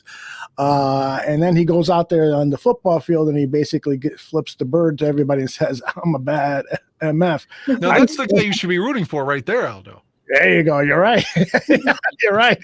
He drinks beer like me. No, but he really was maligned by everybody, and not because of bad play, just because everyone decided he was a bust before he even really got a chance to play. Mm-hmm. Yeah. So, Katelynne, what are your thoughts on Tevin Jenkins? I think my only issue with him was like health-wise, if he could stay healthy for a whole season. Because I mean, as soon as we drafted him, it's just like he wasn't even there. He was like, had back surgery or whatnot. So it's just kind of like, okay, can you stay healthy for me? And then in general, I think he's actually a good guard to have. I just don't. I think health was a big thing. I actually feel highly about him. I didn't like when they were shuffling him and Lucas Patrick. Like they kept shuffling them in and out. I just wanted Tevin Jenkins out there. So I definitely see promise in him. If only he can just continue to stay healthy for full seasons. Well, and Dan Aguirre, who was it? Nomad in the chat room said that's the one thing about Sam Mustipher you can be proud of is that he's always available. Oh yeah, he's always available. Well, that's the same thing with Leno that we always said. Exactly. These guys who make mistakes often are always available to play. Maybe they're always there to hurt your team. So what about Larry Borum? I've heard mixed results on I've heard fans say, I love Larry Borum. He's going to be an outstanding right tackle for many years. And I've heard people say we need to draft a right tackle. What are your thoughts, Katelynne? Kind of in the middle with him. Pass protection, I don't know with him. I always thought kind of highly of him when he was just thrown in there. I thought he did well his first year. But nothing really stands out when it comes to him, but I've seen some moments where it felt like he wasn't protecting well. So I don't know. It definitely I feel like every position on the offensive line, it could be upgraded. I think it's not, nobody's really has anything locked down except maybe Braxton. That might be the only one.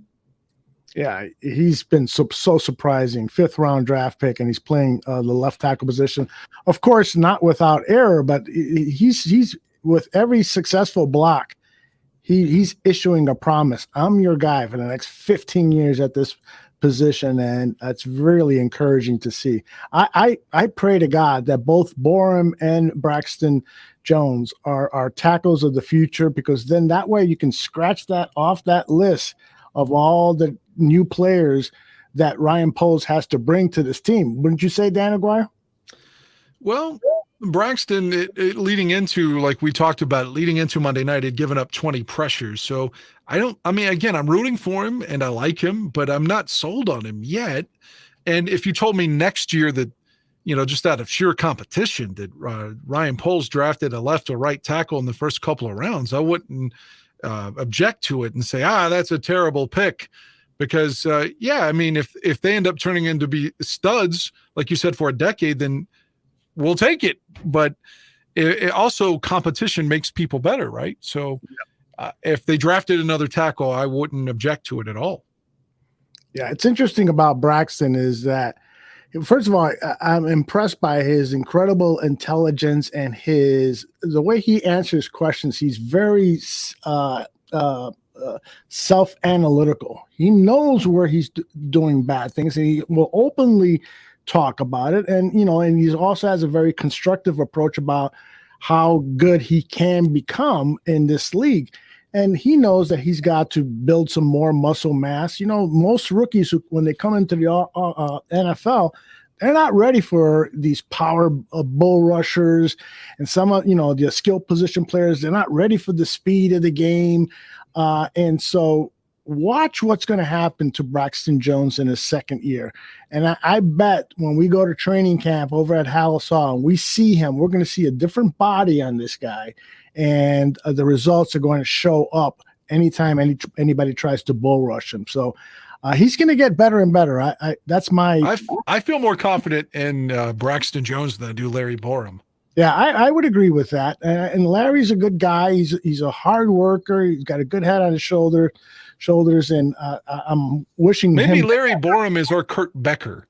Becker was one of the great reserves. He was McMahon's roommate a lot, but he was one of the good guys off the bench. If Thayer got hurt, or we can bring in Kurt Becker, it's going to be okay. So who's to say that he's not our top reserve in a couple of years? But who's to say he's not the starting right tackle? I don't know, but I don't have an enormous amount of faith in him. When I watch, it feels like, and maybe Katelynne has a different opinion, but it feels like to me, Mustipher, although I think we probably have the same opinion, it feels like Mustipher and Borum are the weak links out there. Yeah. Go ahead, Katelynne. You had a I was thought. gonna say, yeah, definitely Sam Mustipher is like the weakest link. Larry Borum, maybe. Even probably right tackle could get better.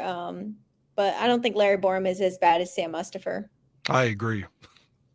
Katelynne, you just heard Dan come up with a Kurt Becker reference, which I have not heard since Kurt Becker was playing with the Chicago Bears back in the 1990s. Dan? He was on the Super Bowl team. He was basically the guy that replaced Bortz or Thayer whenever they were hurt. He was the swing guard, if you will.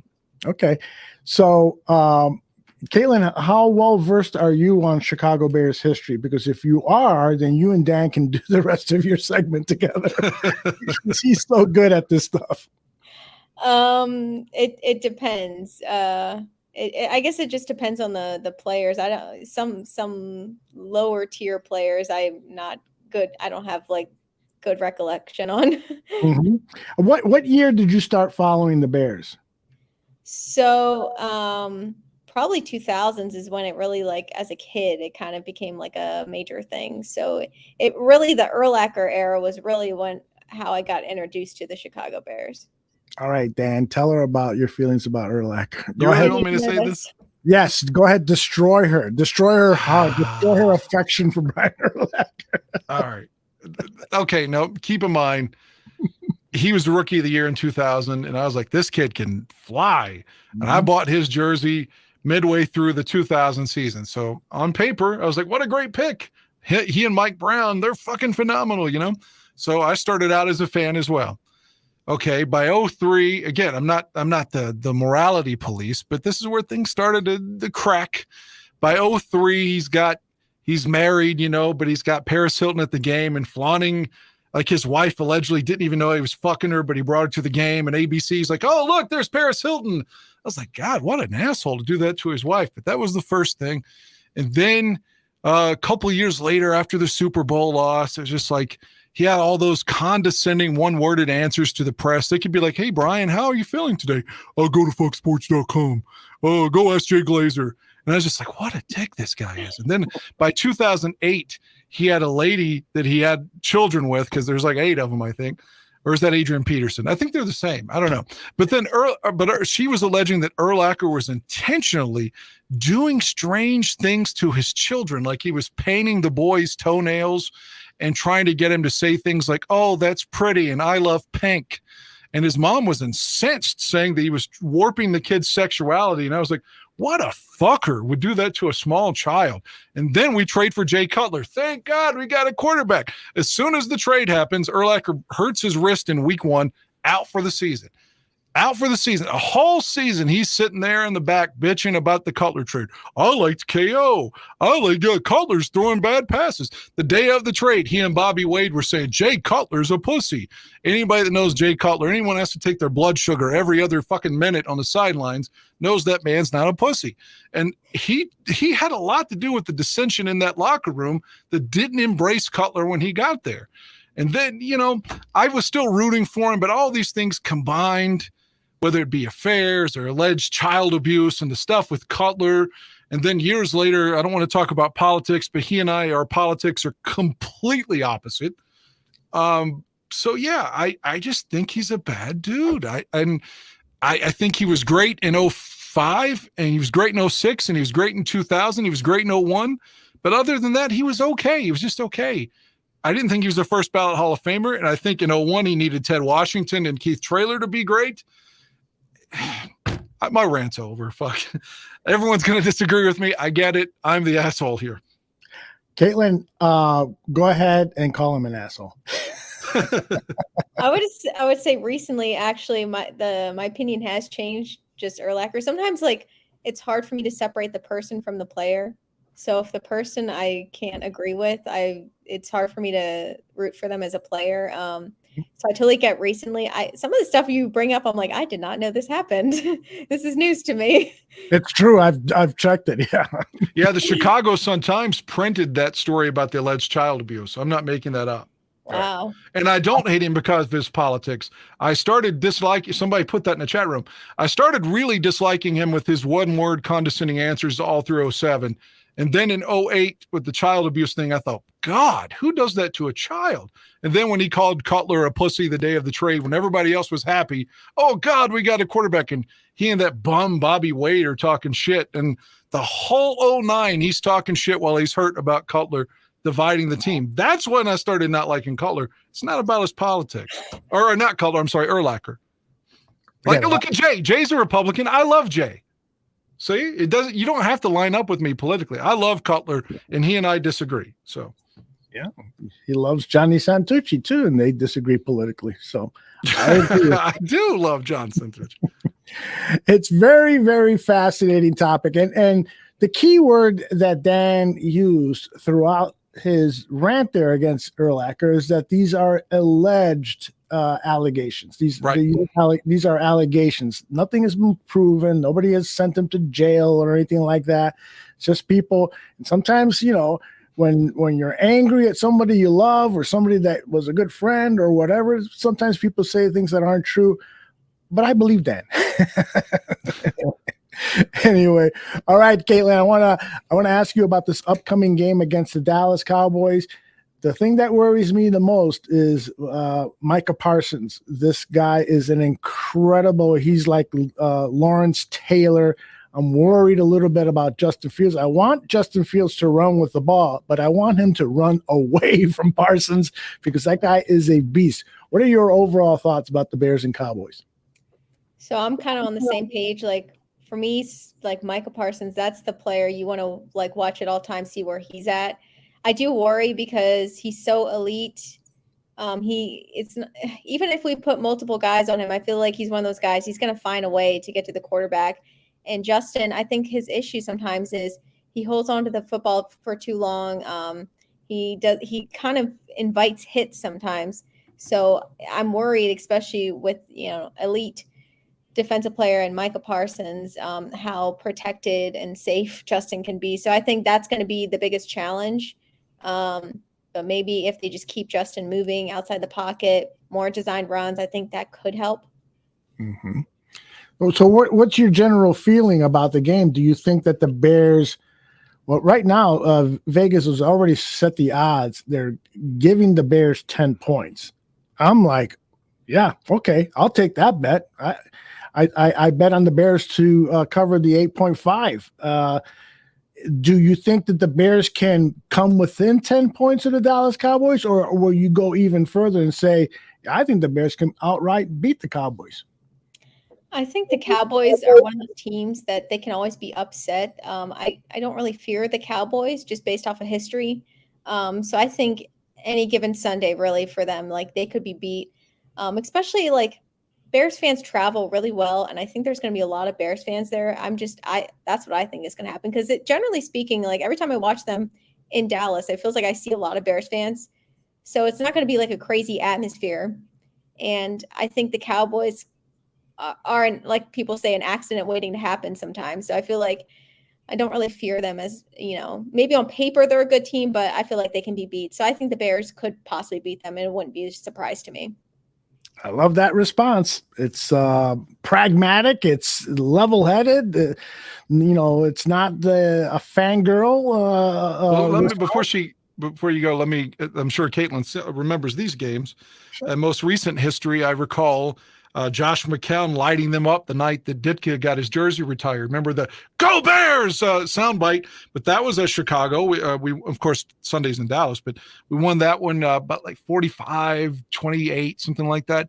Mm-hmm. Mitch beat them on a Thursday night a couple years ago in the old school 1936 uniforms. Cutler beat him in 2010. He was getting blitzed over and over and over, and then hit a quick pass to Greg Olsen that turned the whole game around. Cutler beat them in 12 up there with a big pass to Devin Hester, I think. So it's just like we've gone to Dallas and won. So I'm like she is. I feel like every year the media wants you to think that Dallas is going to the Super Bowl. You hate Mike McCarthy, Aldo. You think Mike McCarthy's a shitty coach.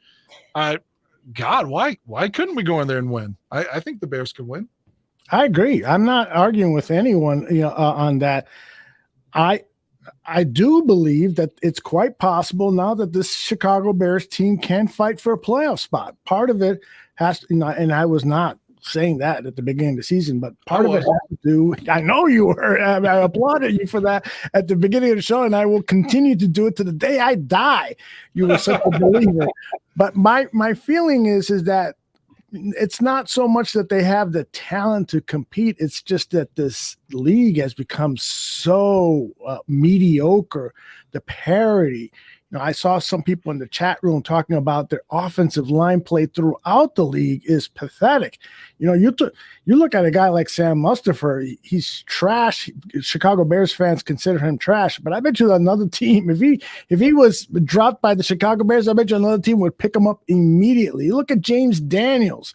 The Pittsburgh Steelers picked him up, and everybody was jumping up and down. And now that they've seen him play, they were all like, they're not jumping up and down anymore. And I thought Daniels was a good person to not re-sign. I'm not trying to look at me, I'm right, I know everything, but I did think Daniels was kind of like, well, I don't, but I did think that he was not worth the money he got in Pittsburgh. And my friend who's loves the Steelers the way we love the Bears, he's like, God, that guy sucks. He's a terrible pickup. And he likes Trubisky okay too, but he hates James Daniels. Katelynne, it has been great spending 30 minutes with you. Tell people where they can catch your podcast and, again, where they can interact with you on social media. So, yeah, you can follow the podcast on Twitter at Bear Down Girl Pod, or at me, at Katelynne Lener for my personal Twitter account. And every Tuesday, I drop an episode recapping the previous game and then previewing the next game. So I just uploaded and dropped one tonight, so that's there for you to discuss the game against the Patriots and preview the Cowboys game. So that's already there, available for you. Now, do you normally do that by yourself, or do you have a person that you're interacting with, or how's your show go? I've generally just done it by myself. Never really opened it up. I just kind of have opinions and want to talk about it. No, I'm not being critical. I'm just curious how your format was. Do you go like an hour, or you 45 minutes? What's your show length normally? Yeah, it's like 45 to an hour. Depends on the game, but that's generally, I try to keep it in that area. That's outstanding. I've listened to 3 or 4 episodes. She really knows her stuff. Outstanding way she presents it as well. I highly recommend the podcast for everybody. And Katelynne, we'd love to have you back on this show and maybe some of our other shows as well. So I'll keep bugging you on DM. And I am not the creepy guy. Dan is the creepy guy. No, it's Tooch is the creepy guy. Oh, that's right. Tooch is the one who has done adult films or whatever. That's right. Yeah. Did you know that, Katelynne, about Tooch? I did not know that. Well, let me show you something here. This is Tooch, and one of his movies, I think this was called I'm Behind You All Night. Okay. And then this was another one that he did with the transgender community called Cruising with Tooch. This was I think the last clip was his film. It says, "You better shut your fucking mouth or I'm going to fuck it." That was the name of Tooch's last movie. Wow. He said that to Green Bay fans, though, so it's okay. That's right. Nice. And to John Burr. And to Don Burr. By the way, Katelynne, do you have any interactions with the Detroit Lion fan named Don Burr? No, I've actually never heard of this person. Okay, well, if you ever come across him, just kick him in the balls like that quarterback of the Patriots. Yeah. Because he comes on here all the time and he talks about how the Lions are, building a dynasty and they're going to beat the shit out of the Bears. But every time that the Lions lose, we don't see him for 2 or 3 days. And then 2 or 3 days later, there he is again talking the same shit. And then today we expected him to be here in the chat room to talk his shit, but he's nowhere to be found because he saw what we saw, Katelynne, a dynamite football team beating the shit out of the Patriots. I got another question for Katelynne then. I presume, but I don't know the answer. I hate Green Bay more than anybody. Like that's the team that just, gives me nightmares, every time we lose to them. Do you hate Green Bay more so than Detroit, Minnesota. You know, I mean, I assume so. I kind of don't hate Detroit because they lose all the time like us. And Minnesota, I feel bad for because they've lost 4 Super Bowls. So I just hate Green Bay. What are your thoughts on our division, I guess? So I'm definitely on the same page as you. I have a ranking, and Green Bay I hate the most. Lions, yeah, like you said, like they're not a threat to me, so I don't really care too much about that. Like they don't, I have no hatred towards them. But the Packers absolutely cannot stand. Of course, they have a super annoying quarterback there in Aaron Rodgers, who's like, I don't know how, he's just hard to even like, even if you were a Packers fan. And then Vikings, Kirk Cousins, I find super annoying. Yeah, me too. And overrated. So you like that? Yeah. I've hated him since that exact moment. You know what's funny, Katelynne, is that he hates the Packers, but back in October of 2019, Dan Aguirre said this. I would be willing to suck Aaron Rodgers' dick. I would be willing to suck Aaron Rodgers' dick. But here's the context, Katelynne. I would be the willing context to was suck Aaron Rodgers' dick. The context was if the Bears would win the Super Bowl, I would perform fellatio action on Rodgers. I also said I would let the old woman from the Lions shit on my chest if it meant that the Bears would win the Super Bowl. I don't even know if she's alive anymore. No, she's alive. Okay, good. I'm so desperate for a Bears Super Bowl at this point. I'm willing to do almost anything to get pretty the much Super anything. What Cliff Victoria says, Katelynne is ready to run. She's like, I'm out of here. Cliff, I'm one of your biggest supporters, buddy. Cliff. I want everybody in the chat room just say yes or no. Would you be willing to suck Aaron Rodgers' dick in exchange for a Super Bowl? Oh my gosh. Nomad said yes. Oh, that's LOL. There you go. There you go. All right, Katelynne, we're going to let you go. I'd love it if you came back and spent some more time with us. 30 minutes is definitely not enough, but we'd love to have you back. And so I'll be in touch with you, okay? All right, that sounds good to me. All right, that's Katelynne Lener as in wiener. No, Lener as in wiener. Yeah, there you go. And she said that, not us. That's right. That's right. Take care. Yeah. Oh, that was fun. All right, Mr. Dan Aguirre, it is time to welcome in the Can I say one more thing before you bring in our great friend, Mr. Tooch? Of course. I said this last night when it only had like a few seconds because technology just didn't work for me. One of the things about Fields I was so impressed with last night, all year, one of the things he struggled at has just been a basic completion. Okay, you're there, Aldo, 3 yards out, and let me throw. Oh, the throw goes. He hit St. Brown like 4 or 5 times for drive stretching, easy 10, 11-yard passes, however many yards it was. But there had to be at least 4 first downs that he hit St. Brown on. There were easy passes. Those are the ones he normally has problems with. So, again, I think Justin is making more and more progress as the season goes on.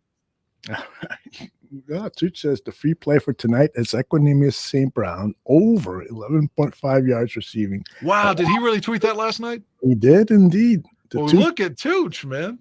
Tooch is fucking awesome in so many different ways. And before we bring him in, I just the response to the question, would you suck Aaron Rodgers' dick in exchange for a Super Bowl? Here we go. Let's get some responses here. Chubbs says no. Foster Covers says no. Ron says hell no. Find that drop for us, Tooch. The hell no. Mo Bierman says hell no. Can't these people have fun? You know how many dicks I've sucked in my life? None. None. No. 0. I've never blown a guy in my entire life. But it's fun to say that I would do it if it meant the Bears win the Super Bowl. Okay. Right. That's right. Come on. Give it up for the team, guys. What was it that Aaron Curran said, Tooch? What was that again? Tooch, you missed it, man. The question wasn't, God, would you let... hell no. The question wasn't, would you let Rodgers sodomize you to tears? It was, would you just blow the guy? That's right. Hey, Casey has the right answer. Yes, but I have teeth and I would bite down. Outstanding. Well done. All right. Have you noticed that Rodgers is looking like Droopy the dog in his fucking helmet now? You know what? There's something going on with both Aaron Rodgers and Tom Brady. The way it's that divorce. With Tom Brady, it's I shouldn't say it's this, like his face is sinking in and stuff. Yes. He allegedly, after the game, was yelling, according to Twitter, at the team, "I lost my family for this shit." Are you serious? Yeah, that was what was being tweeted. I don't know if there's any validity to it, but that was supposedly being said in Carolina yesterday or Sunday. Oh my gosh. All right. Without further ado, let's bring in the man of the moment. He is the host of Weekend Sports Betting Tips, along with Anthony and Sean Higgs. And he is my friend. He is Dan Aguirre's friend. We're going to see him November 5th when we all get together at King's. So let's bring him in now. Johnny Santucci, welcome to the bar room. I'm waiting for him to do something here. There he is. There I am. If sports books are going to keep giving me Equanimous St. Brown over 11.5 yards, I'm going to keep taking it. Fucking A. That was fucking easy money. Cashed in the first quarter. Watch that go up in the next few weeks, 40 or 50. Justin Fields over 42.5 rushing yards, too, on my card last night. Boom. Yep. Easy money. Man, oh, man. Yep, Bears plus 8.5. I had two on my card. I love it, man. Yep. Give me that every fucking week. Although I don't think Vegas is going to make that mistake anymore. No. Justin Fields is going to be about 70 yards rushing next prop. Yeah, exactly. Yep. Exactly. Which I might go on the under on that, but that was the last week, I think, for us to get rich on that. Exactly. Tooch, you know, since the Bears won last night, about an hour later, I'm thinking about this show, and I'm thinking to myself, man, I can't wait to hear what Tooch's Bears state of affairs is going to look like. Video lag or no? I'm good, I think. All right. Oh, you look good, man. I run the intro. Yeah, I run the intro, brother. There we go.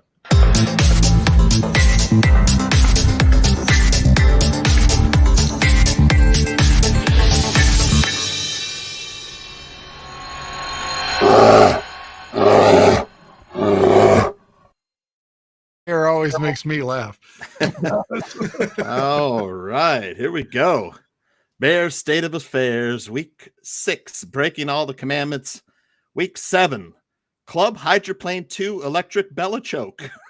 Is that a little too much there? Breaking 2 Electric Boogaloo reference. I like that. I remember Breaking 2 Electric Boogaloo. Right, Club Hydroplane 2 Electric Belichick. I cracked myself up. All right. Somebody's got to laugh at these jokes. I know. Well, Barflies, it's Victory Tuesday. We haven't had one of these since September 24th, 2019, when the Bears beat the Redskins 31-15 behind 3 Taylor Gabriel touchdowns in Washington, D.C. Last night's 33-14 victory over the hapless Patriots boosted the Bears' all-time Monday Night Football record to 37-43. It was another wet field game for the Bears, mirroring the conditions in their season-opening victory at home versus the 49ers. No one should be surprised that the Bears would be victorious in Foxboro, where the Bears had previously been winless at Gillette Stadium. After all, you give the Bears a wet field and they will run the ball down your throat, Chris Collinsworth. Speaking of Collinsworth, calling the game last Monday was Troy Aikman, arguably as bad as Collinsworth, sucking Patriot dick throughout the broadcast until the game was out of reach for the Patriots. That's what Monday Night Football viewers around the world saw. The NFL's best rushing team punishing the Patriots for a total of 243 yards rushing. It was a performance that Bears founder George Halas would be proud of. In fact, the Bears' defeat of the Patriots kept their coach, Bill Belichick, from passing George Halas as the NFL's all-time winningest head coach. Imagine if Belichick had passed Papa Bear at the expense of his very own team. Nope. Belichick and Halas will be tied at 324 victories apiece, at least until Sunday afternoon. The Bears even went easy on Coach Belichick at the end, choosing to take a knee on the Patriots' goal line rather than hang a 40-burger on Coach Belichick. I love that Coach Eberflus did that. It's really a flex disguised as respect. And Coach Belichick remembers shit like that because deep down he's a cheating, petty man-child who would not hesitate to exact revenge somewhere down the line. Let's not forget another dirty cheater in this game. Patriots quarterback Mac Jones, whose Ty Cobb-like spikes out slide kick to Jaquan Brisker's nutsack was the dirtiest play I've seen in a long time. Talk about deflated balls. Well done. And it happened right in front of a female ref who didn't throw a flag.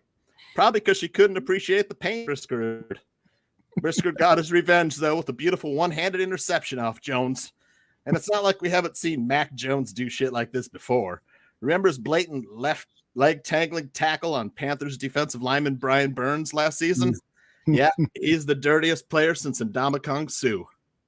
But it's a victory Tuesday. Let's not forget that, Barflies. The Bears win one game, and now everybody's mood has done a complete 180. Funny how that works. Bears fan Dan is born again, rediscovering his Bears religion. Tooch could wear his Dave Wanstead era polo to work again. Love it. Yeah, love not it. hear from all the Vikings fans there. Well, Love that. I love that fucking shirt, man, for real. Hell, even the barkeeper's post-game cocktail didn't need to be a double. Yes, winning makes everything better. And this time the Bears beat a team because of Justin Fields. Last week I said that Fields' performance was the grittiest. It sounded like greatest. Was the grittiest performance I'd ever seen a Bears quarterback give. I hope the football media and Fields doubters everywhere give him the credit he deserves this week. The kid definitely shows his grit every week. And credit the coaching staff with breaking out some designed run plays and rollouts for Justin Fields. It's about time, Luke Getsy. JF1 had 82 yards rushing and a touchdown. Bears coaches used the extra time after a Thursday night game to prepare a great game plan. The Bears were 11 for 16 on third down, their best mark since 2015. This game, you could really see a lot of things that make Justin Fields special. The speed, the moves, even a fumbled snap could turn into a first down. But don't get too complacent, Bears fans. Next Sunday, the Bears head to Texas for a showdown with the Cowboys high noon at the Jerry West Corral. The Jerry Jones. Jesus Christ. The offensive line is banged up, and a fierce Cowboys pass rush lays in wait. The Bears will need a repeat performance of Monday to get by Dak Prescott and the Pokes. That is Bears State of Affairs. Oh, that was good.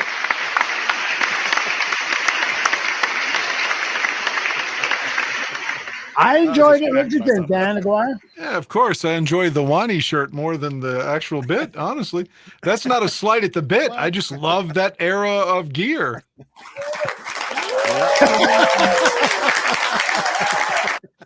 Somebody else though, like that. Can I just let me just show you something here? I put a few things in here. Look at this dirty MFer. Bam! Oh my God! Oh, what a fucking asshole. Now, when I was watching that, Tooch and Dan, I said to myself, "Hey, I think he kicked him in the balls." And so they went to a commercial, and so I rewound. Look at him put spikes up. Yeah.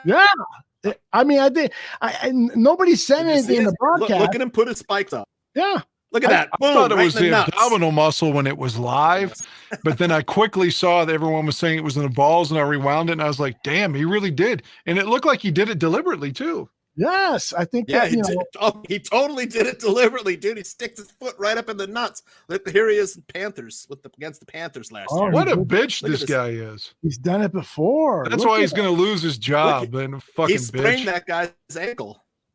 Well, and the stories coming out of New England are that the clubhouse prefers Zappy because Mac Jones is a bit of a bitch.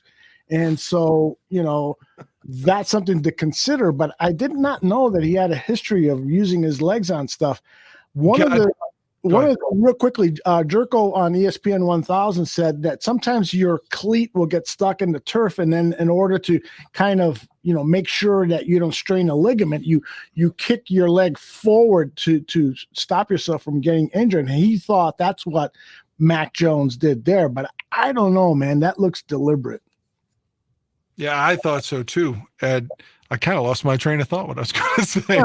Sorry. No, it's not your fault. What were you saying before that, the part about Yurko? Yurko is a great guy. No, before Yurko, we were talking about Mac Jones. Oh, I know what it was. God, that's one narrative we don't have to hear, because if the Bears would have lost and Mac Jones had a good game, they'd have been like, well, the Bears passed on Patrick Mahomes, and now they passed on Mac Jones. We'd have had to have heard that every time that fucking Mac Jones's name got brought up. So thankfully, that's not going to be an issue. That's not going to be. By the way, quarterbacks from Alabama are dicks, according to St. Ami. I like Joe Namath and Ken Stabler, but oh, that's right. I forgot Namath went to Alabama. Man, but I was looking at some video. Somebody has been posting some really great Bears yesteryear videos on YouTube. I'll try to get the name for everybody next time. And one of the games that he posted was the 30-minute highlight reel of NFL films of the Joe Namath LA Rams versus Chicago Bears game. Oh, the Monday night game. Yeah, that one. That was Namath's last action ever. That's right. And he looked terrible. I mean, he looked fucking bad against the I don't know if you remember this or not, but that season, the Rams played the Vikings in the playoff game. And if you've never seen it, it's worth just starting the game just to see. The field is completely submerged in mud. Oh, it looks really? like something like hogs would run through, like at a farm. Like there's no grass. Everything's brown. As soon as you hit the ground, your whole uniform is covered in brown. So midway through the game, Namath tells a story that Chuck Knox looked over at him as if to say, this is why we brought you here. Let's put you in place of Pat Hayden because we need a spark. And Namath said, I knew what he wanted, and I just sat there listless. And I could have gone in the game. I should have gone in the game, but I was done. Wow. And I knew that's when I had to retire, because when he wanted to put me in, I didn't want to go in and I didn't step up. So I knew I had to retire. And you look back at Joe Namath's career, he didn't have great numbers. He was more of a media creation than anything. Yeah, he was a good quarterback. Don't get me wrong. But, his greatest claim to fame was that he predicted the Jets would win the Super Bowl. And in that game, he was like 11 for 25 in passing, about 120 yards. It wasn't, they didn't win because of him. They won because of Emerson Boozer, the running back, and the defensive play, and the fact that Matt Eberflus was the one who had the big game, honestly. Thank you. And, it was more of the NFL having the reputation as being the better league over the AFL. But it's not like Joe Namath did anything great in his career. Correct me if I'm wrong. No. He had some games with that knees, unable to be able to move, and was still throwing for 470 yards in the fucking 70s. The dude had a fucking gun. But yeah, like he couldn't even move by the time he gets to 72, 73. I mean, literally he's a statue. And you look up a game in 72 between the Colts and Jets, and the Jets are still, the Colts are still bitter over Super Bowl III. They're going to kill him, right? It's in Baltimore, and Namath throws like 6 touchdowns on him. No, Unitas had a big game that day too, but it was something like 45-37. It was a fucking bomb game, man. But okay, so those are individual games. Did he ever have a sustained season where he threw up big numbers? No, right? I mean, and this is the AFL. They were known for throwing the football. I just gotta look that up. I mean, he's a Hall of Famer, man, and the quickest release anyone's ever seen. So yeah. Steven has a question that you might know the answer to that. That Monday night game, was that the game that they filmed the movie Heaven Can Wait? That I don't know. I did see Heaven Can Wait, but I doubt it, because wasn't Heaven Can Wait scenes during the daytime? Yeah. And maybe I'm reading that wrong, or what he's asking, or was it the Rams? All right. Okay, Aldo, you got to hear this. Please 1967, you would agree that that's not exactly the dawn of the modern passing era, right? That's correct. Joe Namath, 258 completions out of 491 attempts for 4,007 yards and 26 touchdowns in 1967. How many interceptions did he throw? He did throw 28 picks, but I mean, he's slinging the pigskin around. 1972, he isn't really exactly. Call him Jameis Namath. Jameis Namath. Well, I'm just saying that the thing that separates Namath from other than the Super Bowl, even if he doesn't make the guarantee from Jameis Winston, is that at the time he's one of a kind. Jameis Winston, and no disrespect to Jameis, he's like one of 50 quarterbacks that can throw for 400 yards and throw 6 interceptions in a game. Like Joe Namath is a trailblazer for his time and place. That's the thing that makes Joe special. And you combine that with being an 18.5 point underdog and have the fucking Stones to come out and say, I'm tired of hearing all this shit. We're going to win the game. I guarantee it. And then to deliver it. And regardless of what we think, he's a Super Bowl MVP that day. Tooch, I'll let you settle this one. Like, do you lean more with Dan Aguirre saying that Namath was a special quarterback, or you lean more with me and saying, he's a little above average? That's about it. I think it was good. His career was a little kind of go either way on, But I mean, I didn't watch a lot of games because I was I wasn't even born in '67, so I wasn't either. But going back and watching the dude was ahead of his time. I mean, to have the cheerleader singing that song, well, I agree with that, Danny. To have the cheerleader sing that song, Broadway Joe. Come on, Aldo, you got to pull that up if you've never heard the Broadway Joe song. As corny and dated as it is, I fucking love it. Broadway Joe song? Wow, yeah, the cheerleader sung a song for him called "No One Else Can Throw a Ball Like Broadway Joe." Blah blah blah. Oh yes, of course. He can throw a football through a needle's eye. Yeah, here it is.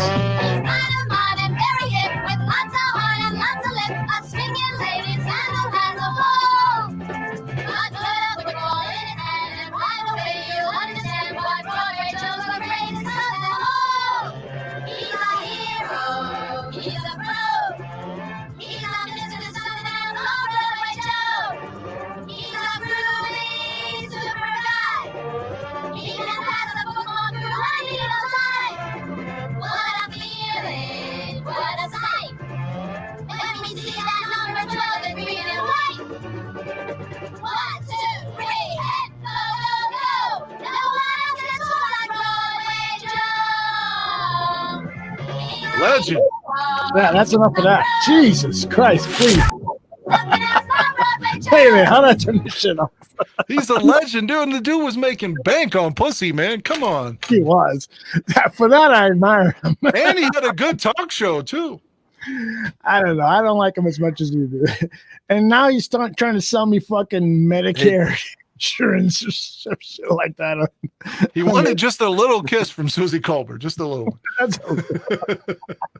That's what a dog. Don't we all? Hey, Danny, do you remember the last time we won on Monday Night Football? That game against the Redskins with 3 Taylor Gabriel touchdowns? That's the night that I got sore at Shane Marsaw and was a dick about it for a few weeks, and we sorted out our problems, and that was my fault. But that was the game that Shane and I were arguing. It was my fault, though. It was my fault. But yeah, I remember the game vividly for that reason.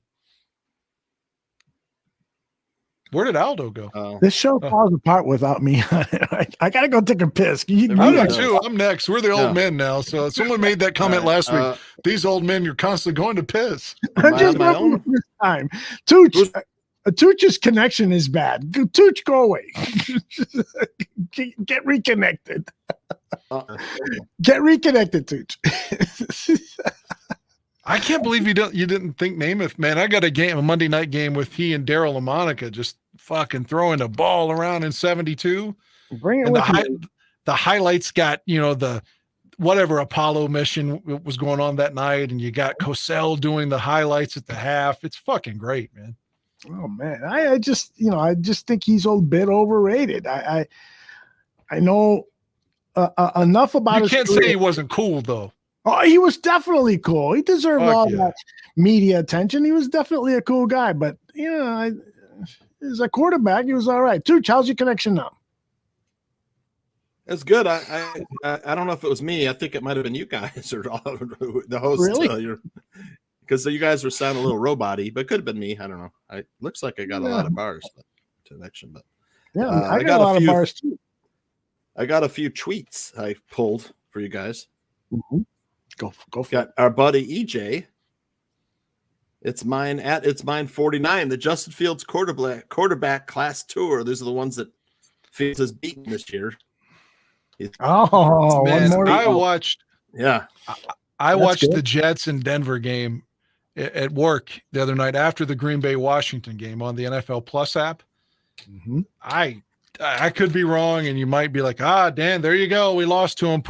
It's your fault, but that Zach Wilson doesn't impress me at all.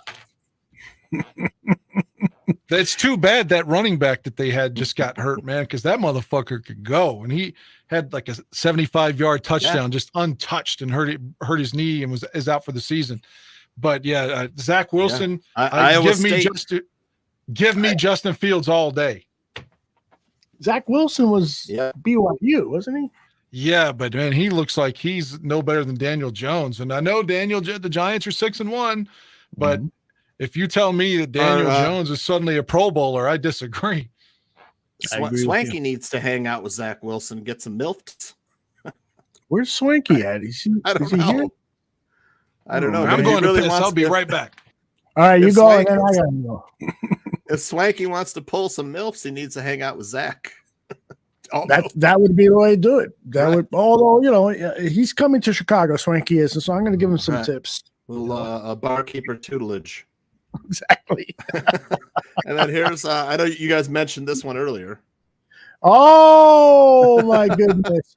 So let me give some backstory on this. So I see this. It's about 10 hours before kickoff. Bear fans are just giving this guy, Packer Bob, a bunch of shit on Twitter. And then he writes, Bears fans have flooded my comments to talk trash. I will take great pleasure in watching them get destroyed by the Patriots tonight. Ha! And so, of course, after the Bears beat the shit out of the Patriots, Packer Bob was nowhere to be found on Twitter until he reemerged late today and tweeted something like, I forgot what he tweeted, but it was fucking ridiculous. And so I love these guys who go on Twitter, Packer fans who go on Twitter and try to treat their pain by picking on Bears fans. It's just not going to work anymore, man. We got a new team in town, new coaches, and a franchise quarterback who's going to make Aaron Rodgers look like shit. Toreen says took Zach Wilson 53 minutes to get 100 yards passing on Sunday. Yes, I know. But I gotta tell you, and Tooch, I know you follow college football enough and have scouted enough to give an informed answer on this. Are you surprised that these quarterbacks from the 2020 draft, the 2021 draft, the Justin Fields draft, the Trevor Lawrence draft, those guys, are you surprised that they have been slow coming out of the gate? Of course, the Tooch is frozen. Not really. I mean, yeah, am I frozen? I can see myself moving. Yeah, there was a little bit of a delay, but it's working now.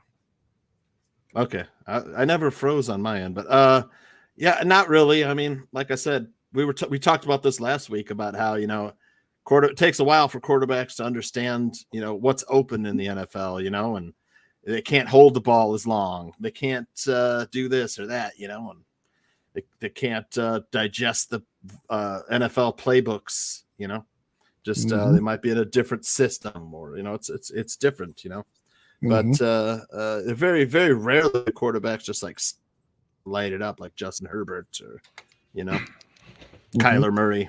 But yeah, got some other ones here for you. So. Go for it. Robert Griffin III, it's the former football player. He says the Bears are magically dominating after working their offense around what Justin Fields does well. I'll be damned. Yeah, they kind of did a little Jalen Hurts stuff in this last game. Yep. Which was what we were talked about last week. That's right. Coaching staff, exactly. We did. The coaching staff said, okay, so, Justin might not be feeling super good about himself right now. What can we do to really help improve his confidence and help him succeed more? and they went to the obvious answer. This guy is so athletic. Let's call more pre-designed running plays for him. And so I was glad to see that. It was overdue. And I understand what they were trying to do. They want to see what he can do from the pocket as a pocket passer and so forth. But they probably could have made this move to have him run more a little earlier. What else you got, Tooch? Tooch is frozen again. And every time I say Tooch is frozen, come on, click. Adam Hogue. When you get an opportunity to score 40 in Foxboro, you score 40 in Foxboro. Peyton Manning, he didn't like the kneel down at the end. Yeah, I actually watched that, and Manning was upset with the Bears. What do you guys think? Do you think they should have gone for a touchdown there at the end? Ebner, I mean, they gave the ball to Ebner a couple of times, and he just didn't get in. And you got that lead. I mean, I'm not against them being classy there. Would I like to have seen a touchdown? Yeah, but I get where Eberflus is coming from. What do you think, Tooch? Well, what's the bigger insult? Like having mercy on Belichick or, driving the stake through his vampire heart? I don't know, right? There was this good exchange in the press conference today when Matt Eberflus was asked, what went behind the decision of not trying to score there on that fourth down and to get the 40 points. This was him, and there was some further exchange with the reporters that I included on this. It's a minute long. Take a listen. Yeah, just the game's over. I mean, the game's over. There's, we had third down. We ran the ball on first down, ran the ball. We just got the interception, right? Ran the ball, first down, second down, third down, and then we just took a knee. It was over at that point. Is it like injury conscious or sportsmanship or just respect for the game? Forgive me if you answered this last night, but it looked like a long meeting with Coach Belichick after the game. What did he say to you? Kind of what was that exchange like? Yeah, I mean, it was obviously a private conversation, but I could just generalize and say that he was, very complimentary of the way we are doing things and what we're building here. And that was really what the whole conversation was, and it was just complimentary of how we're doing things. Nice to keep him tied with George Halas so that he didn't jump over George Halas against you guys. Yeah. I had a couple comments from the McCaskey family on that, and they were all pleased with that. So, yeah. I love that. McCaskey family coming to him and saying, thank you. I like this coach, man. This is my favorite coach in a long time.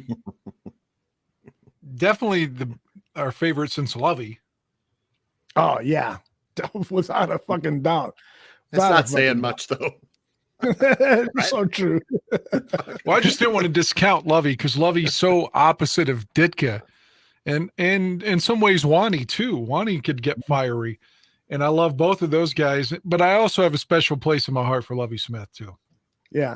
And the one thing about Lovey, if I was like a communication consultant again with the Bears, as I sometimes fantasize that I am, I would have advised him to give more interviews to the media so that they could help us see the guy behind the head coach, because he was so private. He coached 9 seasons with the Bears? Yes. 04 to 12. And it's like we never got to know the guy. He was the guy that came on press conferences and says, Rex is my quarterback. And then you saw him on Sunday leading the Bears to a win, or in some cases a loss. I just wish we could have known him more because he seems, by all accounts, to be a super guy. But his private nature kind of kept him at a distance from the fans. What do you guys think about that? I loved him as soon as he said he wanted to beat Green Bay. Yeah, that was awesome. That was awesome. Tooch, what do you think about Lovey? Do you feel like you got to know him while he was the head coach of the Chicago Bears? A little bit, yeah. I mean, like you said, he was kind of a private guy, but I thought Lovie Smith was, one of our best coaches, man. Look back on his record. Mm-hmm. It's hard. I mean, is he any more private than Dick Geron? I don't know anything about Dick Geron. Yeah. I know the Lovey's from was it Big Sandy, Texas? Is that the town he was from? Yeah, Big Sandy. Yeah, so I knew Lovey, was a coordinator with the Rams. I think he was in Tampa before that. So only thing I knew about Geron before that was that he was on the Mike Holmgren staff in Green Bay. Mm-hmm. And he played in the league at some point too with the Lions. Yeah. But I didn't know much about Dick Geron. Yeah, He came to the Bears. He was the defensive coordinator for the Jaguars. Right. And he coached the Lions in Buffalo after the Bears. He played with the Lions, right? Yeah, it was a defensive back on Lions. Yeah, fucker. I was one thing I wanted to say, not to keep talking about Joe Namath, but something I really need to say while I was pissing. I thought about it. Here's the big thing about Namath, Aldo. Let me sell you on this for real. Okay. His win in the Super Bowl legitimized the Super Bowl as a game. Think about it. Before that, the networks, the reason we can't get a complete game of 1 or 2 is because they wiped the games. They completely recorded over them with soap operas because no one thought the game meant anything. It was as useless as the Pro Bowl is what they thought. So Namath winning that game and the manner that he did, the Colts only lost 1 game all year, and to come out and have that that swag and to say we're going to win it, I guarantee it, and to back it up, and not only legitimized the Super Bowl, it legitimized the league, not only the AFL, but the NFL in terms of when the merger hits. It doesn't feel like they brought in a bunch of scrub teams. It feels like they brought in a super league. And without Namath and to a certain degree Lenny Dawson the next year, that's not possible. True, but he didn't have that much to do with the victory. It's not like he threw for 300 yards and 3 touchdowns in that game. His stats were awful. Ray Lewis had 5 tackles and got Super Bowl 35 MVP. No sacks, no interceptions, no fumble recoveries, just a couple tackles. And the other thing is that you mentioned the erasing of all these tapes. That was common practice on all TV studios, TV station stuff. So much. But after Namath's game, the Super Bowl meant something. Then they're like, "This motherfucker, you can't record over this." Yeah, and then after that, they started using the Roman numerals. It wasn't after that Super Bowl they started using the Roman numerals. And the third one was ironically the first one, I thought. Yeah. Because they still called it the World Championship of Football until Super Bowl III. That is right. And who was it? Lamar Hunt, the owner of the Kansas City Super Bowl, yeah. I think it was his daughter that suggested it to him. Yeah, because she had a toy called the Super Ball. No, you could throw a Super Ball. It was right. That's what I was saying. The Super Bowl. Okay. BALL. The Super Bowl, and he got the idea for the Super Bowl from the Super Bowl. Gotcha. Hey, I wanted to play this soundbite from Matt Eberflus. He was asked about the defense has been playing so fucking well in the second half. And, of course, Flus attributed that to the hits philosophy and what they're doing in terms of building the stamina within the team. So I want to play this for you guys. So the ability to work, in practice, in training camp, all the way leading up to this, where we are right now, puts you in a position to have that mental and physical stamina to be able to focus in the second half. And that's an important part of what we are building here. And it's always going to be that way, but again, it comes down to execution. Know what to do, know how to do it, and then make sure you're executing in those critical moments. Third down, red zone, in the second half of games, because that's what these games come down to. It's so elementary, but yet so many coaches like a Matt Nagy don't adhere to that. You got to prepare these guys to go 4 quarters. You've got to instill in them a mentality to hurt people when you're tackling. You got to instill all these attributes that make winning teams. And it pains me because that's what George Halas did. I mean, you played the Chicago Bears. You knew you were playing the fucking monsters of the Midway, a mean son of a bitchin' team. And so often we've hired coaches who just don't understand that. I mean, it's a basic football principle, but when it comes to the Chicago Bears, it's amplified because we basically invented that style of football. And so to have Matt Eberflus, a nice looking guy. He looks like the kind of guy who would not ring my doorbell and say, "Hey, there's been some storm damage on your roof. We can take care of it for free." He looks like one of those guys, but he's a fucking hardcore football coach. I really like him. Really like him. Yeah, I like him too. And he seems so much better than Matt Nagy already. I know. And I don't want to keep bringing up Matt Nagy, but. And John Fox, toward the end of his career. I mean, he we can't discredit what he did in Carolina, and even as a coordinator at the Giants, he took Denver to the Super Bowl as well. But it just felt like he was kind of out of gas when he was here. Mm-hmm. You know, they offered him a big fucking check. He took it because why wouldn't you?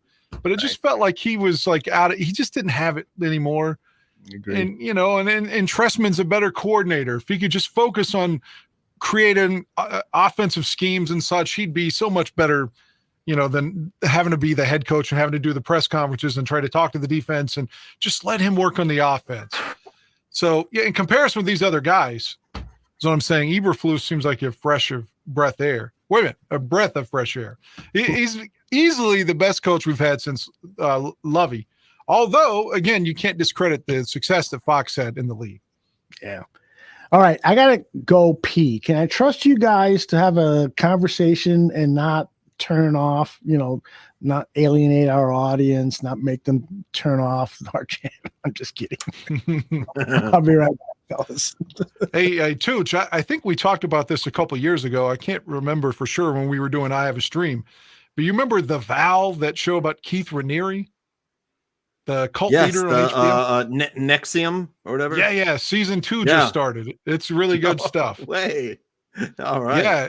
And like, now it's like, as all of his, it's basically all the stuff from as soon as season 1 ended through his trial.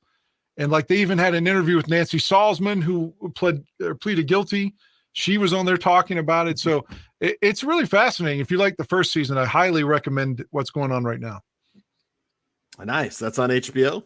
Yes. An American Horror Story just came back with the New York very City. New. Yeah. I don't know if you ever saw the old Al Pacino movie called Cruising. Yeah. That's the picture that Aldo has of me. Yeah. Okay. In the porn movie. Well, you know, the William Friedkin from The Exorcist directed that. And at the time, all these homosexual groups, and I mean, activist groups, criticized the film and said that they were making a caricature of them and basically mocking them and things. And Friedkin's side was like, dude, we just took this out of the fucking paper. This is really happening. There's killings at these like S&M leather clubs. And a lot of that's what's going on in 40 some years later in American Horror Story, New York City. It's set in 1981 with all of those sweat and leather underground clubs. Yeah. It's good though. William Friedkin, Chicago guy. Aldo will tell you. Yep. Yeah. I got to know him very early. When I was a teenager, I saw a documentary that was on WLS TV here, a local station in Chicago, that was directed by William Friedkin. And it was a really hard-hitting documentary about experiences in the African-American community. And then even before that documentary was released theatrically, it gathered so much attention from Hollywood movie makers, movie studios, and so forth, that it launched his Hollywood career, and he went on, of course, to do some amazing things. Which particular movie were you guys talking about with him? Well, I was telling him about the new American Horror Story season 11.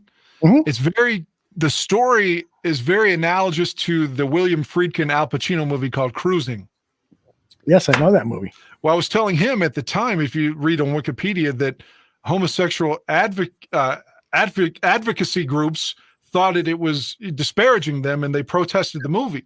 Oh yeah. Now, some 40 some years later, the American Horror Story season NYC is set in New York, 1981, and it's very similar to Cruising, but you wouldn't get that kind of backlash now. But even William Friedkin said the movie Cruising was based on stories right out of the newspaper. Yes. He had no anti-gay agenda. That people were really being killed in these quote unquote gay clubs. So, but the new season of American Horror Story is very reminiscent of Cruising, although they do a really good job so far of character development. No one is being made to just seem like it's just this is gay guy 1 and gay guy 2. You're like, you know, they're really doing it with sensitivity. So it's a good show to watch. People are wondering if Tooch was in that movie Cruising. Yeah, that's the one, right? That the picture you took from. Oh, that's right. That's right. You were. One more question about Cruising to both of you all. At the end of it, I never understood. Were they trying to say Pacino was the killer overall? Yes, that's what I got out of it. Yeah. Well, And another thing I thought was strange, halfway through the movie, when Al's telling his woman in it that going to all these gay clubs was fucking with his sexuality. Mm-hmm. Like, I feel like if I went to a bar with a bunch of men over and over and over, I would still prefer women. That's just me, though. Well, I think, people are different. Some people are more susceptible to, what's it called? Munchausen syndrome, where you start to identify with your captor. And that's sort of why Stockholm syndrome. Yeah. Stockholm syndrome. Yeah. What's Munchausen syndrome? Munchausen, someone that wants you to think you're sick and shit. Like when moms do that, like to make you dependent on them. And things like, oh, you can't go outside. You're like Travolta in The Boy in the Plastic Bubble. You'll die. Your immune system's low. Yeah. So I could see, for some people who, they may have had a proclivity or a interest in homosexual behavior, and so them being in that environment would kind of push them over the edge. But by the way, what did Nomad just have up here? He says, I gotta get caught up on I like that season. That was the 1984 season 9. I thought that season was excellent. Right. Yeah. I think I stopped watching just before that. I saw the first 2 seasons. So after that, I stopped watching, not because I disliked American Horror Story. It's just there were so many other things to watch. And I've always regretted it because people have talked highly about subsequent seasons. Although last season, I remember reading that some people thought that it got kind of a little weird. What do you think? The last season, you had a guy playing Nixon that was great. You had FDR, or not FDR. You had Eisenhower. You had a guy playing Kennedy. It was awesome, man. You would love the guy that played Nixon because it makes Nixon look bad. Just everything he's like, God damn, fuck, like everything he said. Because you're allowed to say all those words on FX now. Every other word is just like the goddamn Jews and like everything that Nixon in the Watergate tapes would have said. I'm not trying to be Kanye West here, by the way, who's got all these things to say about you. Did you see where Kanye said that like Adidas can't even drop me for being anti-Semitic? And that's right, I'm anti-Semitic. And I'm like, holy shit. Yeah, like Kanye's lost his fucking mind. But again, I have no reason. I'm not anti-Jew or anything, but Nixon had a lot of bad things to say in those Watergate tapes, which is my reference. There you go. All right, we got 10 minutes with Dan Aguirre. Tooch, what do you want to talk with him about? Well, William Friedkin did The Exorcist, right? Yes, he did. Is it? He also do The French Connection? Is that? Yes. Mm-hmm. Right, and To Live and Die in L.A., which those 2 movies had 2 of the best car chase scenes I've ever committed to film. I still think Bullet's the best. Yeah. The McQueen one, I think, is fucking fabulous. Yeah, but all 3 of those pretty darn good, man. All right, so I've got a movie. Let's see if I can find the trailer here. I got a movie. Oops, let me lower that audio.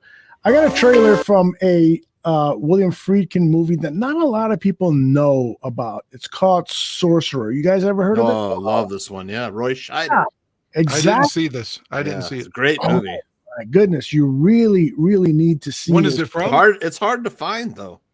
It is. What year is it from? Just roughly. 1983. I want to say 77. Oh, 77. Okay. Yeah, I did not see this. Yes, from the director of The Exorcist. It really is. The soundtrack is awesome too. Yes, it's based Tangerine Dream did the soundtrack. They did Risky Business. They did Risky Business, yes, and Thief. Thief. That's coming on TMC, Turner Classic Movies soon. That Thief. Oh, cool. I've never watched it. I want to see it. The James Caan movie. Yeah. You will love it. You will love it. It's really, really well done. And this movie too is well done. This is really a work of art by Bill Friedkin. It's called Sorcerer. It's based on a French movie called The Wages of Fear. The storyline is about these guys who have to, through the jungle. I'm not even sure this is the right trailer, but in any case, it is. These guys have to take a bunch of nitroglycerin, highly explosive material through the jungles of the Amazon, and there's just some exciting scenes. Friedkin expanded the story a little bit more from the French film and has added a little bit more of this stuff that we're seeing, but it's really a fantastic film. I don't know why this movie died at the box office or why some critics really fucking killed it. But this has now been reviewed and said, this is a fucking classic. This is a masterpiece. This movie was misunderstood when it was first released. It needs to be reevaluated. This is the TNT that they got to travel through the jungles. It's fantastic, guys. I really, really recommend you see it. And if you haven't seen it since it was released or for a long time, rewatch it because it's fantastic, man. It used to be on cable quite a bit, like Spectrum and on TV. If you lived in the Chicago area, you had one of those two cable services at one point in the 80s, I believe. Spectrum or on TV. I remember Spectrum. Yeah. And then I forget they used to play this movie quite a bit. I used to enjoy watching it. You know, the treacherous roads, the trucks with the nitroglycerin and the travel and stuff. I don't, sitting on the edge of my seat. Yep. And I missed the theatrical run of it, but I had read so much about it. I was dying to see it. And so I went to there's a little movie theater. I'm not sure they still run it. It's called Facets Multimedia. It's not even a movie theater. It's just like a big hallway with a bunch of Facets. They show a lot of 16 millimeter prints of great film. They had a video rental section down in the basement. You could That's go. right. They had all the obscure foreign movies, you couldn't find anywhere. Yeah, if they're still open, Dan, I should take you there because I know how you like to purchase DVDs and stuff like that. They probably would have titles there that you've been looking for years. But I saw that the Sorcerer there in a 16 millimeter print, and I've been dying to watch a really good, like 4K copy of it since, and just watching that trailer now reminded me that I really want to watch this movie. It's great stuff. Michael Diaz, he's got Spectrum now. Wow. They're still around, huh? I got the dirty movies on there, Michael. Oh, nice. Play the classics of Skinamax. Dan Aguirre, do you have like an obscure film like that, like Sorcerer, that you like to talk about and bring up to people when we're talking movies? Like something that I love that no one else has seen, you mean? Yeah, kind of a movie that's not well known. God, I'd have to think. What comes to my head immediately, you all have seen, like the Christian Slater True Romance. Yeah, that's great. Had James Gandolfini in it before he was Tony Soprano. Val Kilmer, Brad Pitt, Samuel L. Jackson. Right. I mean, it's just got this monster cast. Val Kilmer was like Elvis in that one, I think. Yeah, like a lot of people haven't seen that. I've shown the movie Heathers to countless people that had never seen Heathers. Same thing with Natural Born Killers, a lot of which you told us you were an extra on. Christian Slater peaked all too soon. He had some he was in The Name of the Rose as a young novice monk. Did you ever see The Name of the Rose with Sean yeah, you have to see it. It's great. Oh, Aldo, I saw a movie. I saw a movie you should watch on Turner Classic that's on there right now that I really dug. Mm-hmm. I don't remember the exact title. It's something like The Little Girl Who Lives, blah, blah, blah, blah, blah. And it's Jodie Foster after Taxi Driver. The little and girl Martin Sheen. Martin Sheen is just trying to fuck her the whole movie, even though she's 13. Yeah, you know the movie I'm talking about? Yeah. I saw it recently, yes. Yeah, I thought the movie was... Yeah, I dug it. I liked it. Did you all like it? I thought it was been a long time since I've seen it, but... I mean, you couldn't make that movie today. Like everyone would shit their pants about a grown man just actively trying to blackmail a 13-year-old into fucking him. So after Jodie Foster did those Disney movies, she did some, pretty crazy, sort of adult themed Taxi Driver and Little Girl. I was going to say that and that one and Taxi Driver, because obviously it wouldn't have been her. They show like side boob and her ass in it, but that's obviously a switch. It's a double right there. Probably, yeah. Because she's a child still. You can't do that. And not to mention the girl they show the side boob of's got like a 34B and she had nothing yet when they show her from the front. But do you think this is one of the movies that John Hinckley Jr. was like, God damn, Jodie Foster, I'm going to beat my cock to that and shoot that Reagan guy? That's right. Taxi Driver is the movie that gets credited for that dubious distinction. But I wouldn't be surprised. Did you guys ever see Hard Candy like Handsome Duke just posted on the chat room? I did not. I might have. The name sounds familiar. It's with Patrick Wilson. Is that John Candy's porn? No. It's with the woman who just had the sex change operation, who was the lead in Juno and so forth. Oh, yeah. I know who you're talking. I can't think of her name. Or his Ellen Page was Ellen her name? Page was her name, correct. And so in this movie, she plays a under 18-year-old girl who is being, sexually pursued. She by kidnaps somebody. the guy or whatever, right? He fucks this guy up. That's the dude from Moonfall. Okay. Isn't it him? Yes, Same I guy. think you're right. Same guy. I think you're right. Excellent movie, by the way. And then I think I mentioned this before. Maybe Dan, you actually saw it. It had two titles. Perdita Durango, but was released here in the United States as Dance with the Devil.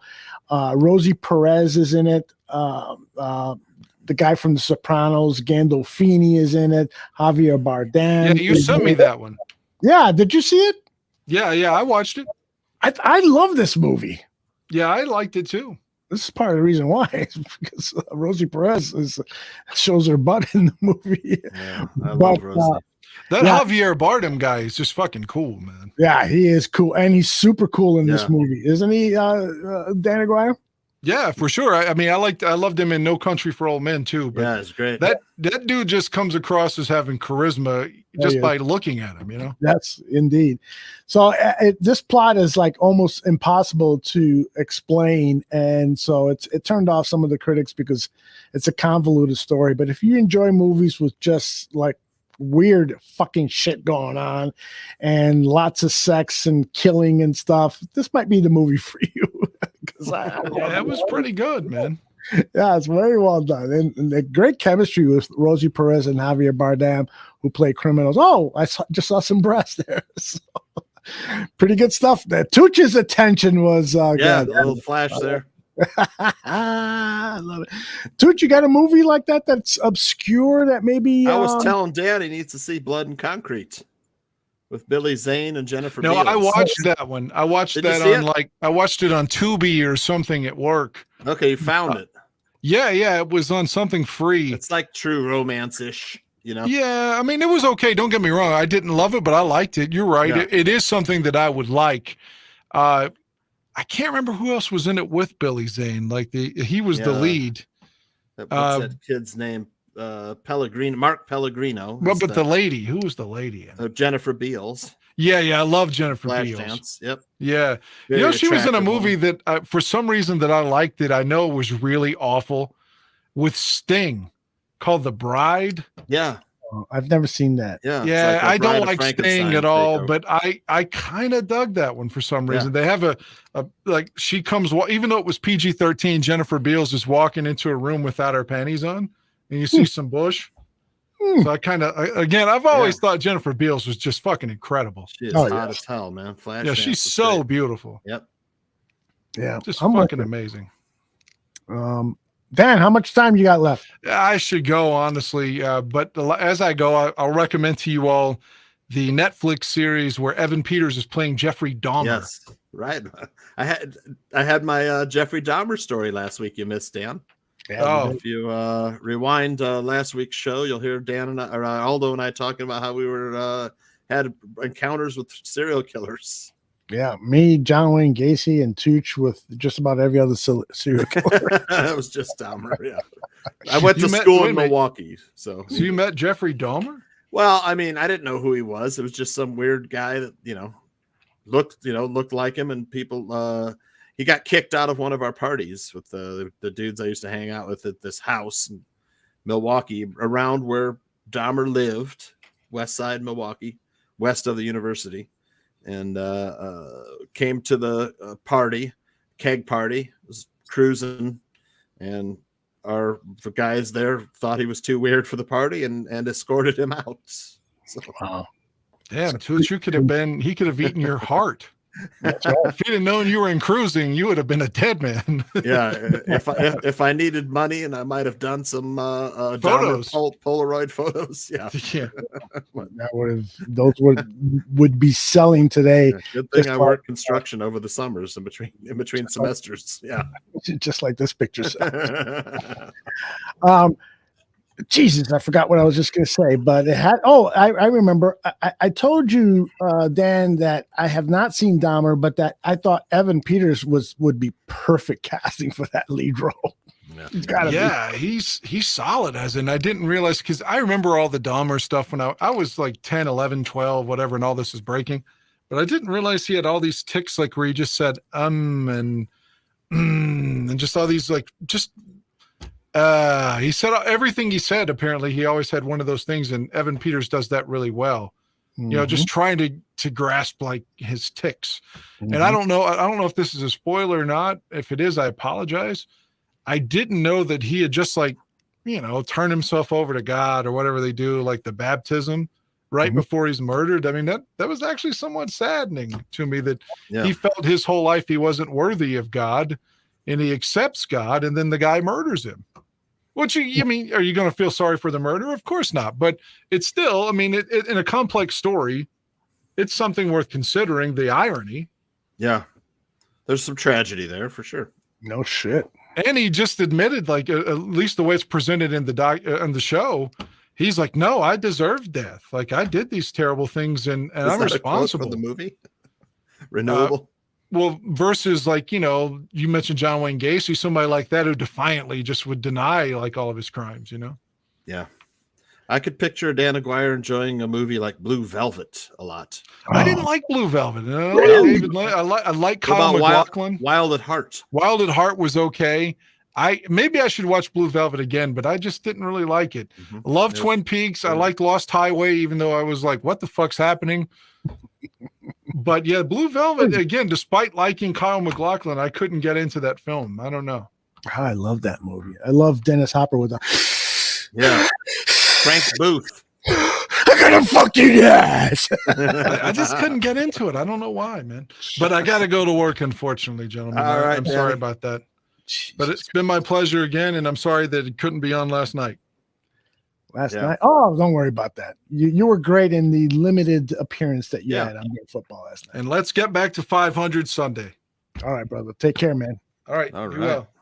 That is Dan Aguirre going to his job at 911, where he saves lives every night and stops people from killing each other by keeping them on the line. Can't imagine that job. Cops can get there and beat the shit out of them. I had to turn off my green screen because I think it was some video lag there, you know. The green screen sometimes does that to the processor. Yep. You're good now, man. Oh, well. By the way, you by all accounts had a really good weekend in the sports betting business, huh? It was okay. Yeah, I mean, a Sunday NFL 7-4-1, which NFL has been so freaking tough this year. Man. I know, because everybody's got a fucked up team. Yeah, I mean, NFL, it's just a weird year, you know. It's just, but you know, and yesterday I had I had that prop was like one of the easiest bets I ever made was the Equanimous and then Justin Fields over rushing. It's like 42.5. He's probably going to get 70. That's what I said. Yeah. You know, I was like, take my money. I'm, you know, so, but well, yeah, I'll tell you, that was one of the more encouraging things that I saw in this game is that it appears like they're going to get EQ more involved in this passing game. And I'm thrilled by that because we hear all these stories. This guy knows the system. He's from Green Bay. He runs precise routes. Justin Fields knows where he's going to be. So why the fuck hasn't it happened? So yesterday we finally saw it. You were smart enough to bet on it. Congratulations on that. It's funny because I was like, he really only needs one catch. You know, it's over 11.5 yards. And then his first catch was 11 yards. I was like, shit, I need a fucking half yard more. I'm like, if he only gets one catch, I'm going to be fucking pissed off. But, you know, he got like two more and he was like 39 yards. I was like, all right, easy money. Tonight I got Devin Booker, my free play, over 2.5 3-point shots. He's got 2 right now. We're halfway through the third period. So that's an easy bet, man. I think so. We'll see. Yeah, we'll see. He needs one more for it to cash. So that is heartbreaking, though, when you make a bet like that and it's early. Oh wow! All I need is one more field goal, one more yard. Getting down fourth quarter. Here we go. 1 minute left. He doesn't have it. What the fuck? Exactly. Yeah, That's like it's when Mike Brown heartbreaking. says you crawl up in a fetal position and start sweating. Right, exactly. No, I was dying to get your take on the finale of House of the Dragon, which had one of the scariest scenes. You haven't seen it yet. I have not Oh seen my God. Yeah, because the Monday night game and on Right. Sunday night I was busy and stuff. So my wife Yep. and I are going to watch it tomorrow, hopefully. Had a truly terrifying scene. Did it? In it. Yeah. I don't want to tell you anymore, but I was just like, kind of like, damn, that's pretty fucking scary. Wow. You know? You'll Now, see. Yeah, did you, thumbs up for that finale or? yeah, it was great. I was like, you and I were talked about how usually the second to last is awesome. This one was pretty fucking awesome too, man. The finale was good too, man. Oh, good to hear. Yeah, very good, man. Can't wait. Yeah. I got to tell you, I'm really, really pleasantly surprised that this sequel, prequel, whatever you want to call it, to Game of Thrones is every bit as good as the original. They've done a fantastic job. And these are new showrunners. This is a whole new crew. And I'm glad they didn't bring back the old crew because that final season was below expectations. And the word is that those guys were already working on other projects while they were working on that final season. Benioff and Weiss were the showrunners for the first Game of Thrones show, but they kind of, those guys left. They kind of elevated Miguel Sapochnik, who was one of the directors of a lot of the best episodes, including that one where, that one episode where Jon Snow is like standing in that field. There's a bunch of horses coming at him. That was Miguel Sapochnik, one of his famous. He did that battle, the battle for Winterfell. That was his episode. So beautiful episode with Yep. sensational cinematography. Yep. Or in a lot of those cases, it's now CGI. So him and another guy took over that Benioff and Weiss role. But I got to tell you, I think House of the Dragon, while there's certain like really cool stuff in the first show, like pound for pound, this is a better show, just because it's tighter, and it has a little better focus, but yeah, man, there's some MILFs in this one, man. Rhaenys, I think he's talking about the lady of Driftmark. Yeah. And then Millie Alcox was the actor, I think, was the one that you and I were just like, she's so cute. She's deadly cute. Unbelievable. But and she is 21, so those of you people who think I'm a degenerate for talking about a woman who's playing a 14-year-old in the show. Anyway, it doesn't matter. I am a degenerate. Let's be straight about this. That. Is what I'm talking about, though. This is why I kind of like it's tighter. There's not as many characters, and I mean, you may like that, you may not like that, but I mean, for as far as like pound for pound, though, this has it really packs a punch. Yep, I agree. It's every bit as good as the original. Some people will say it's better or worse, but I think it's. There's one scene in this finale, I'm telling you, you'll just be like, jaw dropping of finale. Well, and I got to tell you, this closing scene in the last episode, the death of the king, was jaw dropping, and just so beautifully filmed. And he ad-libbed that final line, and the producers said that's a perfect line that he ad-libbed, and they kept it in. So some great filmmaking there by the people who do that show. And I got to tell you, there's one awesome line in the finale by Matt Smith. Can you reveal it? Damon. Yeah. How like the Hightowers made their move, Otto and Alicent, to like steal the crown of success, steal the succession, and put Viserys, the king's little his firstborn or his oldest son, that he had with Alicent, who's kind of a drunk, playboy, and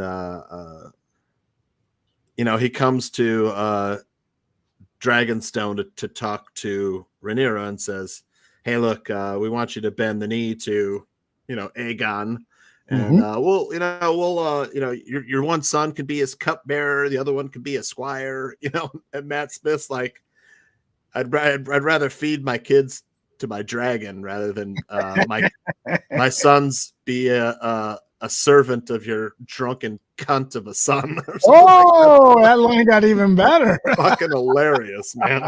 I love it. Yeah, it's killer. I had to rewind that one. It's a damn good show. Delivered watched flawlessly.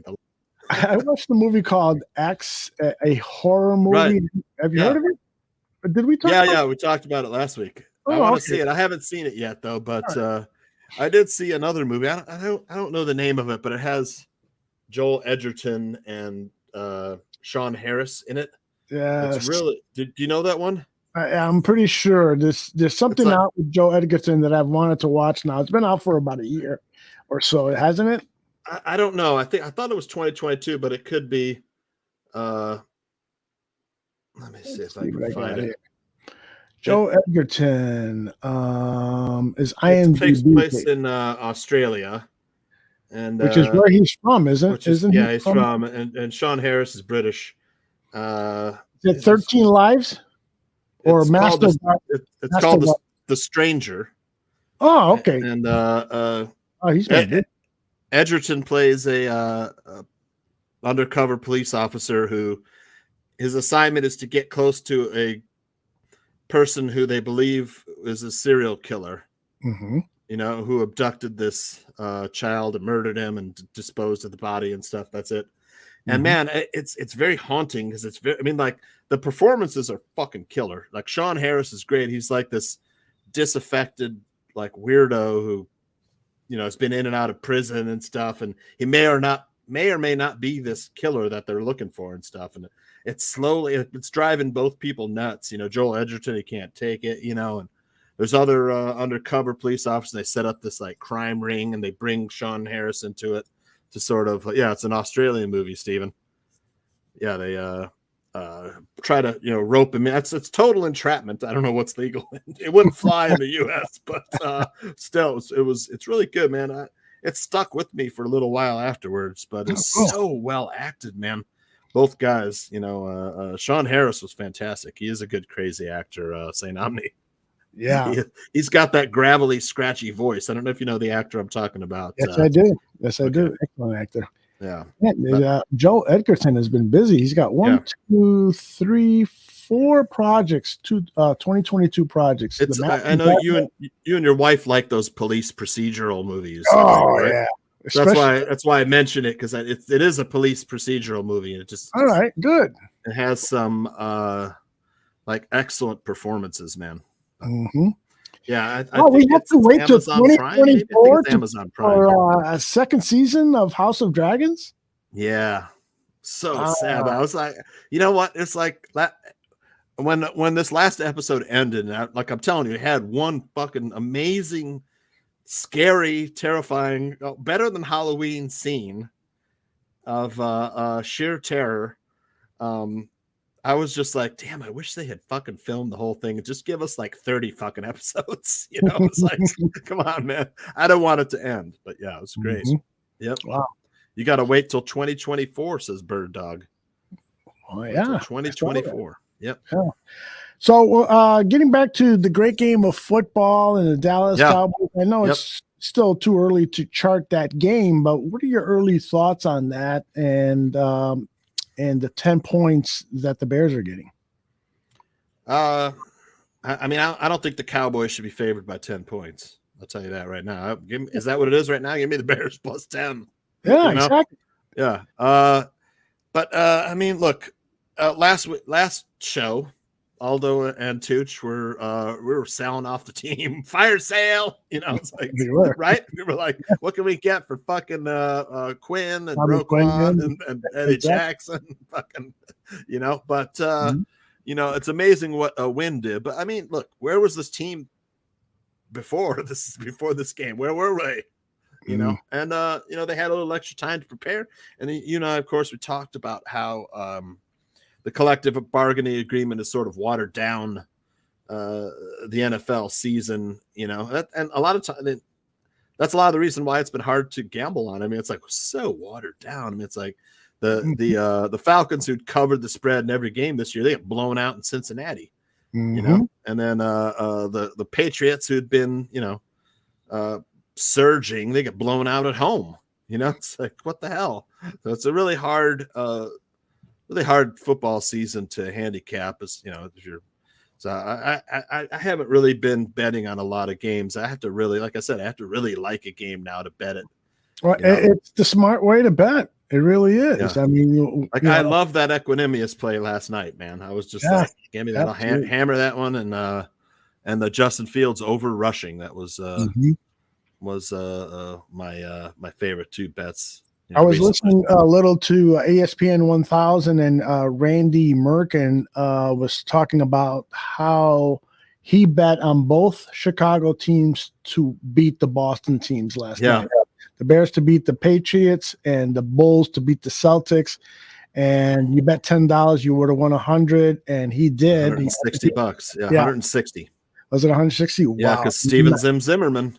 He had the same. He had that parlay. Yep, money line parlay. Bears and Bulls. Zim, good choice. He texted me right after the Bears won. Man, nice going, Zim. Yep, very good. Got some milk money for the kid. Yep. Why not take a flyer on it? What do you got to lose? Yeah, exactly. So yeah. And then I watched The Peripheral too, Aldo, on How is that? Prime. I really liked it, man. It's got one scene that I almost had to turn away because it's very gruesome, but it's like, a virtual reality science fiction. I love that young actress. Again, I'm going to be called Chloe Grace Moretz. She is a phenomenal actress. She is. She's so cute too. Yeah, I started following her in that. What was the name of that? She was in Kick-Ass. Kick-Ass. She was excellent in that. I saw her then, and I said, she's going to be a star. This kid is really, really good. And then she did a remake of a European vampire movie, Don't Let Them In. Yeah, Let the Right One In. Let the Right One In. There you go. Which is now a TV series. Oh, wow. Excellent. Yeah. And she was phenomenal, and Let the Right One In, and everything that I've seen her in has been good. She's a great young actress, and I'm definitely going to watch The Peripheral just basically because of her. But you like it. It's getting great ratings, by the way. For The Peripheral, yeah, it was. I enjoyed it, man. It's got some really cool ideas based on the William Gibson novel. Mm-hmm. He's the guy that wrote Neuromancer. Which was a pretty groundbreaking, coined the term cyberpunk. I didn't know that. The term that he coined. Mm-hmm. Wow. The storyline, according to IMDb, is stuck in a small Appalachian town. A young woman's only escape from the daily grind is playing advanced video games. She is such a good player that a company sends her to a new video game system to test, but it has a surprise in store. It unlocks all of her dreams of finding a purpose, romance, and glamour in what seems like a game, but it also puts her family in a real life danger. Sounds good. I don't know if that's accurate though. I mean, because I mean, the way I understood the show from watching the first two episodes was that wearing the virtual reality device in the past puts your brain in the body of a robot, cloaked in human skin and stuff in the future. So like where she is in the 2032, 2033, she's controlling a body in 2099 or an android or something, which is fucking intense, man. They have all these fucking wild weapons like a sonic gun that nauseates your organs. Fucking killer, man. But yeah, it was pretty good, man. There's some cool scenes and stuff, and it wasn't really her playing the video game. Her brother orders it to get money. He's gonna test it, instead he tries it on her, lets her try it first, and she gets roped into it, and pretty soon the company is hunting her from the future in the past. It's wild. So it's a little bit. Yeah, I mean, I had to watch a few parts twice just because it's kind of. Oh, is that right? Well, it sounds like something my wife will like too, because she likes science fiction a lot. So it's like Westworld, where you kind of have to watch stuff twice. It's by the people who did Westworld. So. Oh, is that right? Okay. Yeah, it's a little, lofty, but. Somebody asked earlier in the chat room, is Westworld good? Oh, Leo, the Factor. Is Westworld good? Haven't seen it. What would you say to that? I would say the first 2 seasons are fucking brilliant, man. It's Exactly. fucking incredible, dude. So cool. Third season was pretty good too. Then kind of 4th season, I think it went off the rails a little bit, but yeah. And I haven't watched the 5th season or 4th season, whatever the 4th or 5th season, whatever the latest season is. I didn't get. Yeah, I think it's 4 seasons, but yeah, I agree with you. After the first couple seasons, I've had enough. Too many other great things to watch. St. Omni says, "Fuck this!" after 3 episodes. So I'm surprised St. Omni didn't like season 1. I thought season 1 was excellent. Yeah, I think I watched the first episode a couple times. I couldn't get into it, and then I think Dan Aguirre was like, "You got to kind of try it again, man," and I watched it again. Got news for Cliff Victoria, one of your favorite shows in the barroom, Cliff. Science Fiction is now moving to Thursdays at 9 p.m. Central. That's going to be their permanent home. They'll occasionally do a show on Wednesday, but their permanent home now is Thursdays, 9 p.m. Central. It's Salim Sudarwala and Carl Ames talking about science fiction movies, a lot of Marvel stuff, but they cover pretty much any new news in the science fiction world. So join Cliff if you're a science fiction fan. Join Cliff in the chat room. He's almost always there. Wow, I'm still watching Shantaram again with Charlie Hunnam. Oh, it's like one of those where it drops every week too, which is kind of like you can't binge it. Yeah, so it's serialized. But the last episode is fucking killer, man. I highly recommend this last. I think it was episode 3 or 4, and there's a character who's I don't know if he's a crime boss but he has a very philosophical, metaphysical view of the world, and he and Charlie Hunnam get into, they both have kind of metaphysical, but coming from, sort of a Westerner, even though he's Australian, Western viewpoint, and then the Indian, like Eastern viewpoint. And the crime boss takes him to see Bezel Singers, which I don't know if do you know Bezel Singers? Bhezal. I'll flash it up here. But they're Indian singers, and they do that. This dude was singing like jazz Bezel, and it was so fucking beautiful. And there's like a great score behind him and a sitar player, and the melodies were so good, man. And it made the actor cry. I think it was character cry. He was the guy was like, "Well, what'd you think?" He was like, "It was fucking amazing," And my wife and I were like, "I gotta agree, man. That fucking singer was fucking awesome." But if you see it, you'll know what the scene I'm talking about. He takes them to, they're drinking tea and smoking a hookah, and listening to the music, and man, it was killer. I gotta check that out. Did I flash it up there? It's Bezal. Yes, you did. Bezal Singers. Yep. Yeah, and who is it? Stephen Mee says he recommends Anya Taylor-Joy and Ralph Fiennes in the new movie. I love her, man. She's really pretty. Anything that she's in, I want to see. Last night in Soho with I think the last thing that I saw her in, but I want Queen's Gambit, man. Yeah, I desperately want to see that. Was fucking awesome, dude. You have to see it. Like I said, I think I talked about it here. It's like a sports movie. She's competing in a man's, sport. It's chess, not really sports. Right. Man, it's so fucking good, man. If you gotta see that. I'm dying to see that. Barroom folks, man, check out Queen's Gambit. I mean, it is a sports movie. It's just about chess. Dallas says he wants to see Tooch oil up that body. Gonzo, we can make that happen. Just send us a check for 24. Gonzo's down along the border, I think, right? California. That's right. He's working for he will not be at King's, huh? No, gosh, Chris. Fly in. Dick Long says, what about The Last Dance Part 2 with DeRozan tormenting Patrick Williams into playing winning basketball? Oh, I get it. Nice job. Nice. Richard.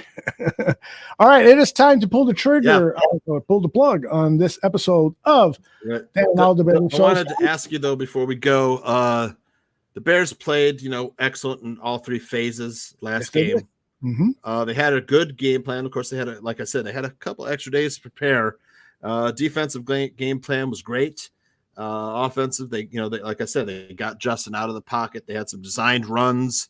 They outcoached the master. But the next game against the Cowboys, Do you think the Bears have to play another flawless game in order to win? Yeah, we always say you got to play a flawless game, but there can be some imperfections. The Dallas Cowboys are not a great football team. Part of the problem, on offense. Not on offense. That's right. And part of the problem is Mike McCarthy. He is far from being a great head coach. He's one of those handful of head coaches who's won a Super Bowl, but not because of him, or if it was because of him, the game has passed him up very quickly. He hasn't made the adjustments necessary to keep up with the game. I'm not a big believer in Mike McCarthy. And so we saw Matt Eberflus outcoach Bill Belichick. Why can't he outcoach Mike McCarthy of all people? Yeah, it shouldn't be as hard. It shouldn't. Right? It shouldn't be as hard.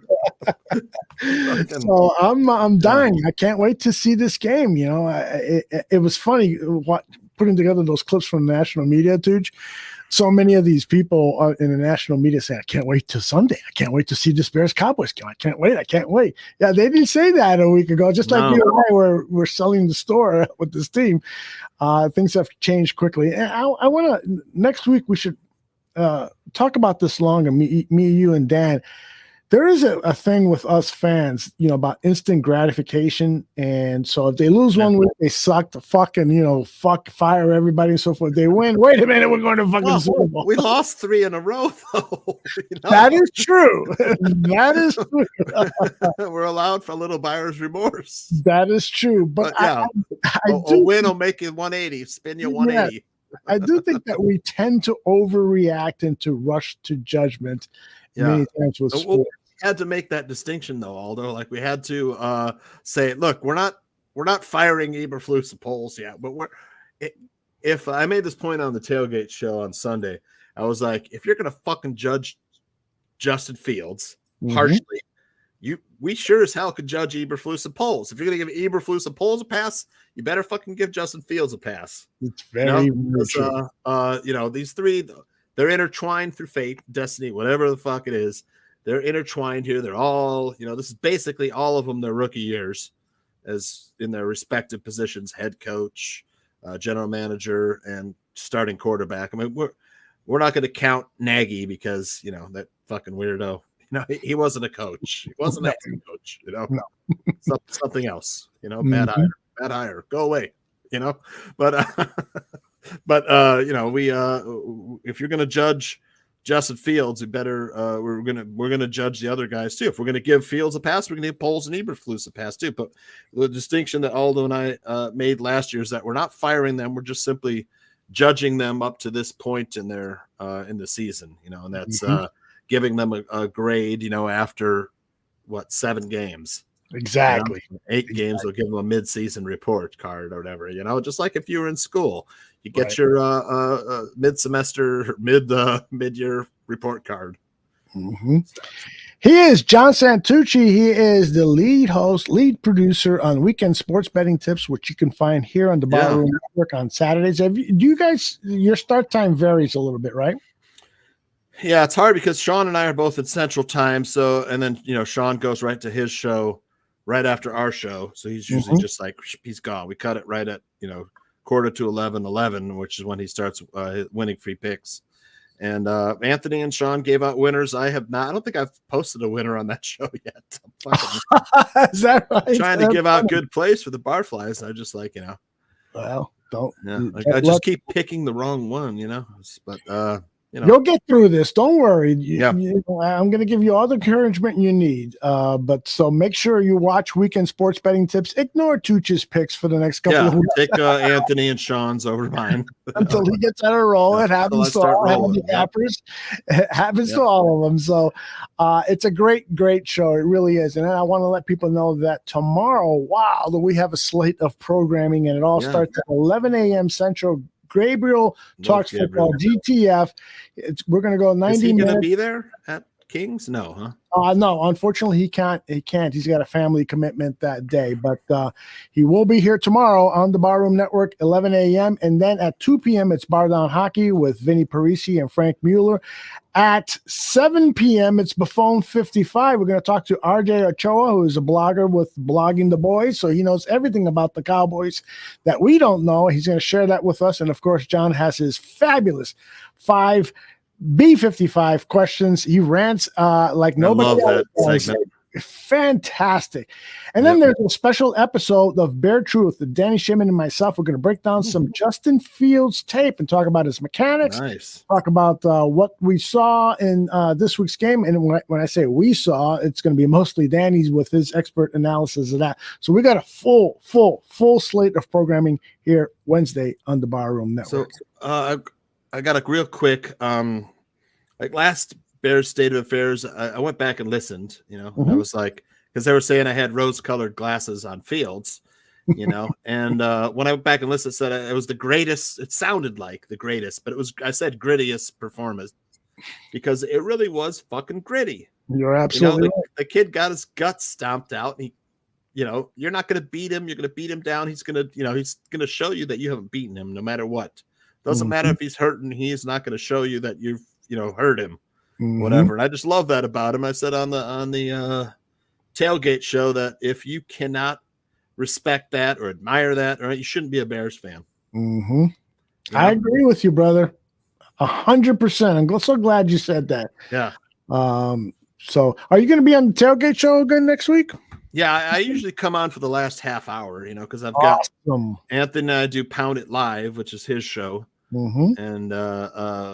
And then I come on and do tailgate show, and then I do a spot on fantasy football game. This guy is busy. I'm busy doing all these shows. The busiest man in show business. He's taking that busiest man in the bar room.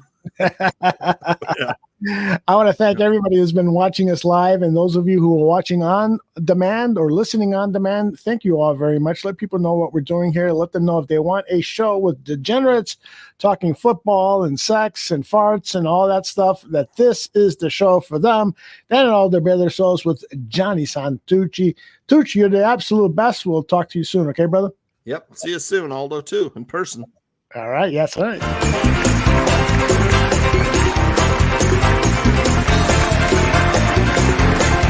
Thank you for listening to Dan and Aldo Bare Their Souls. Make sure you subscribe to the Barroom Network and you give us a rating on iTunes. Until next week, my name is Namse. Bear down.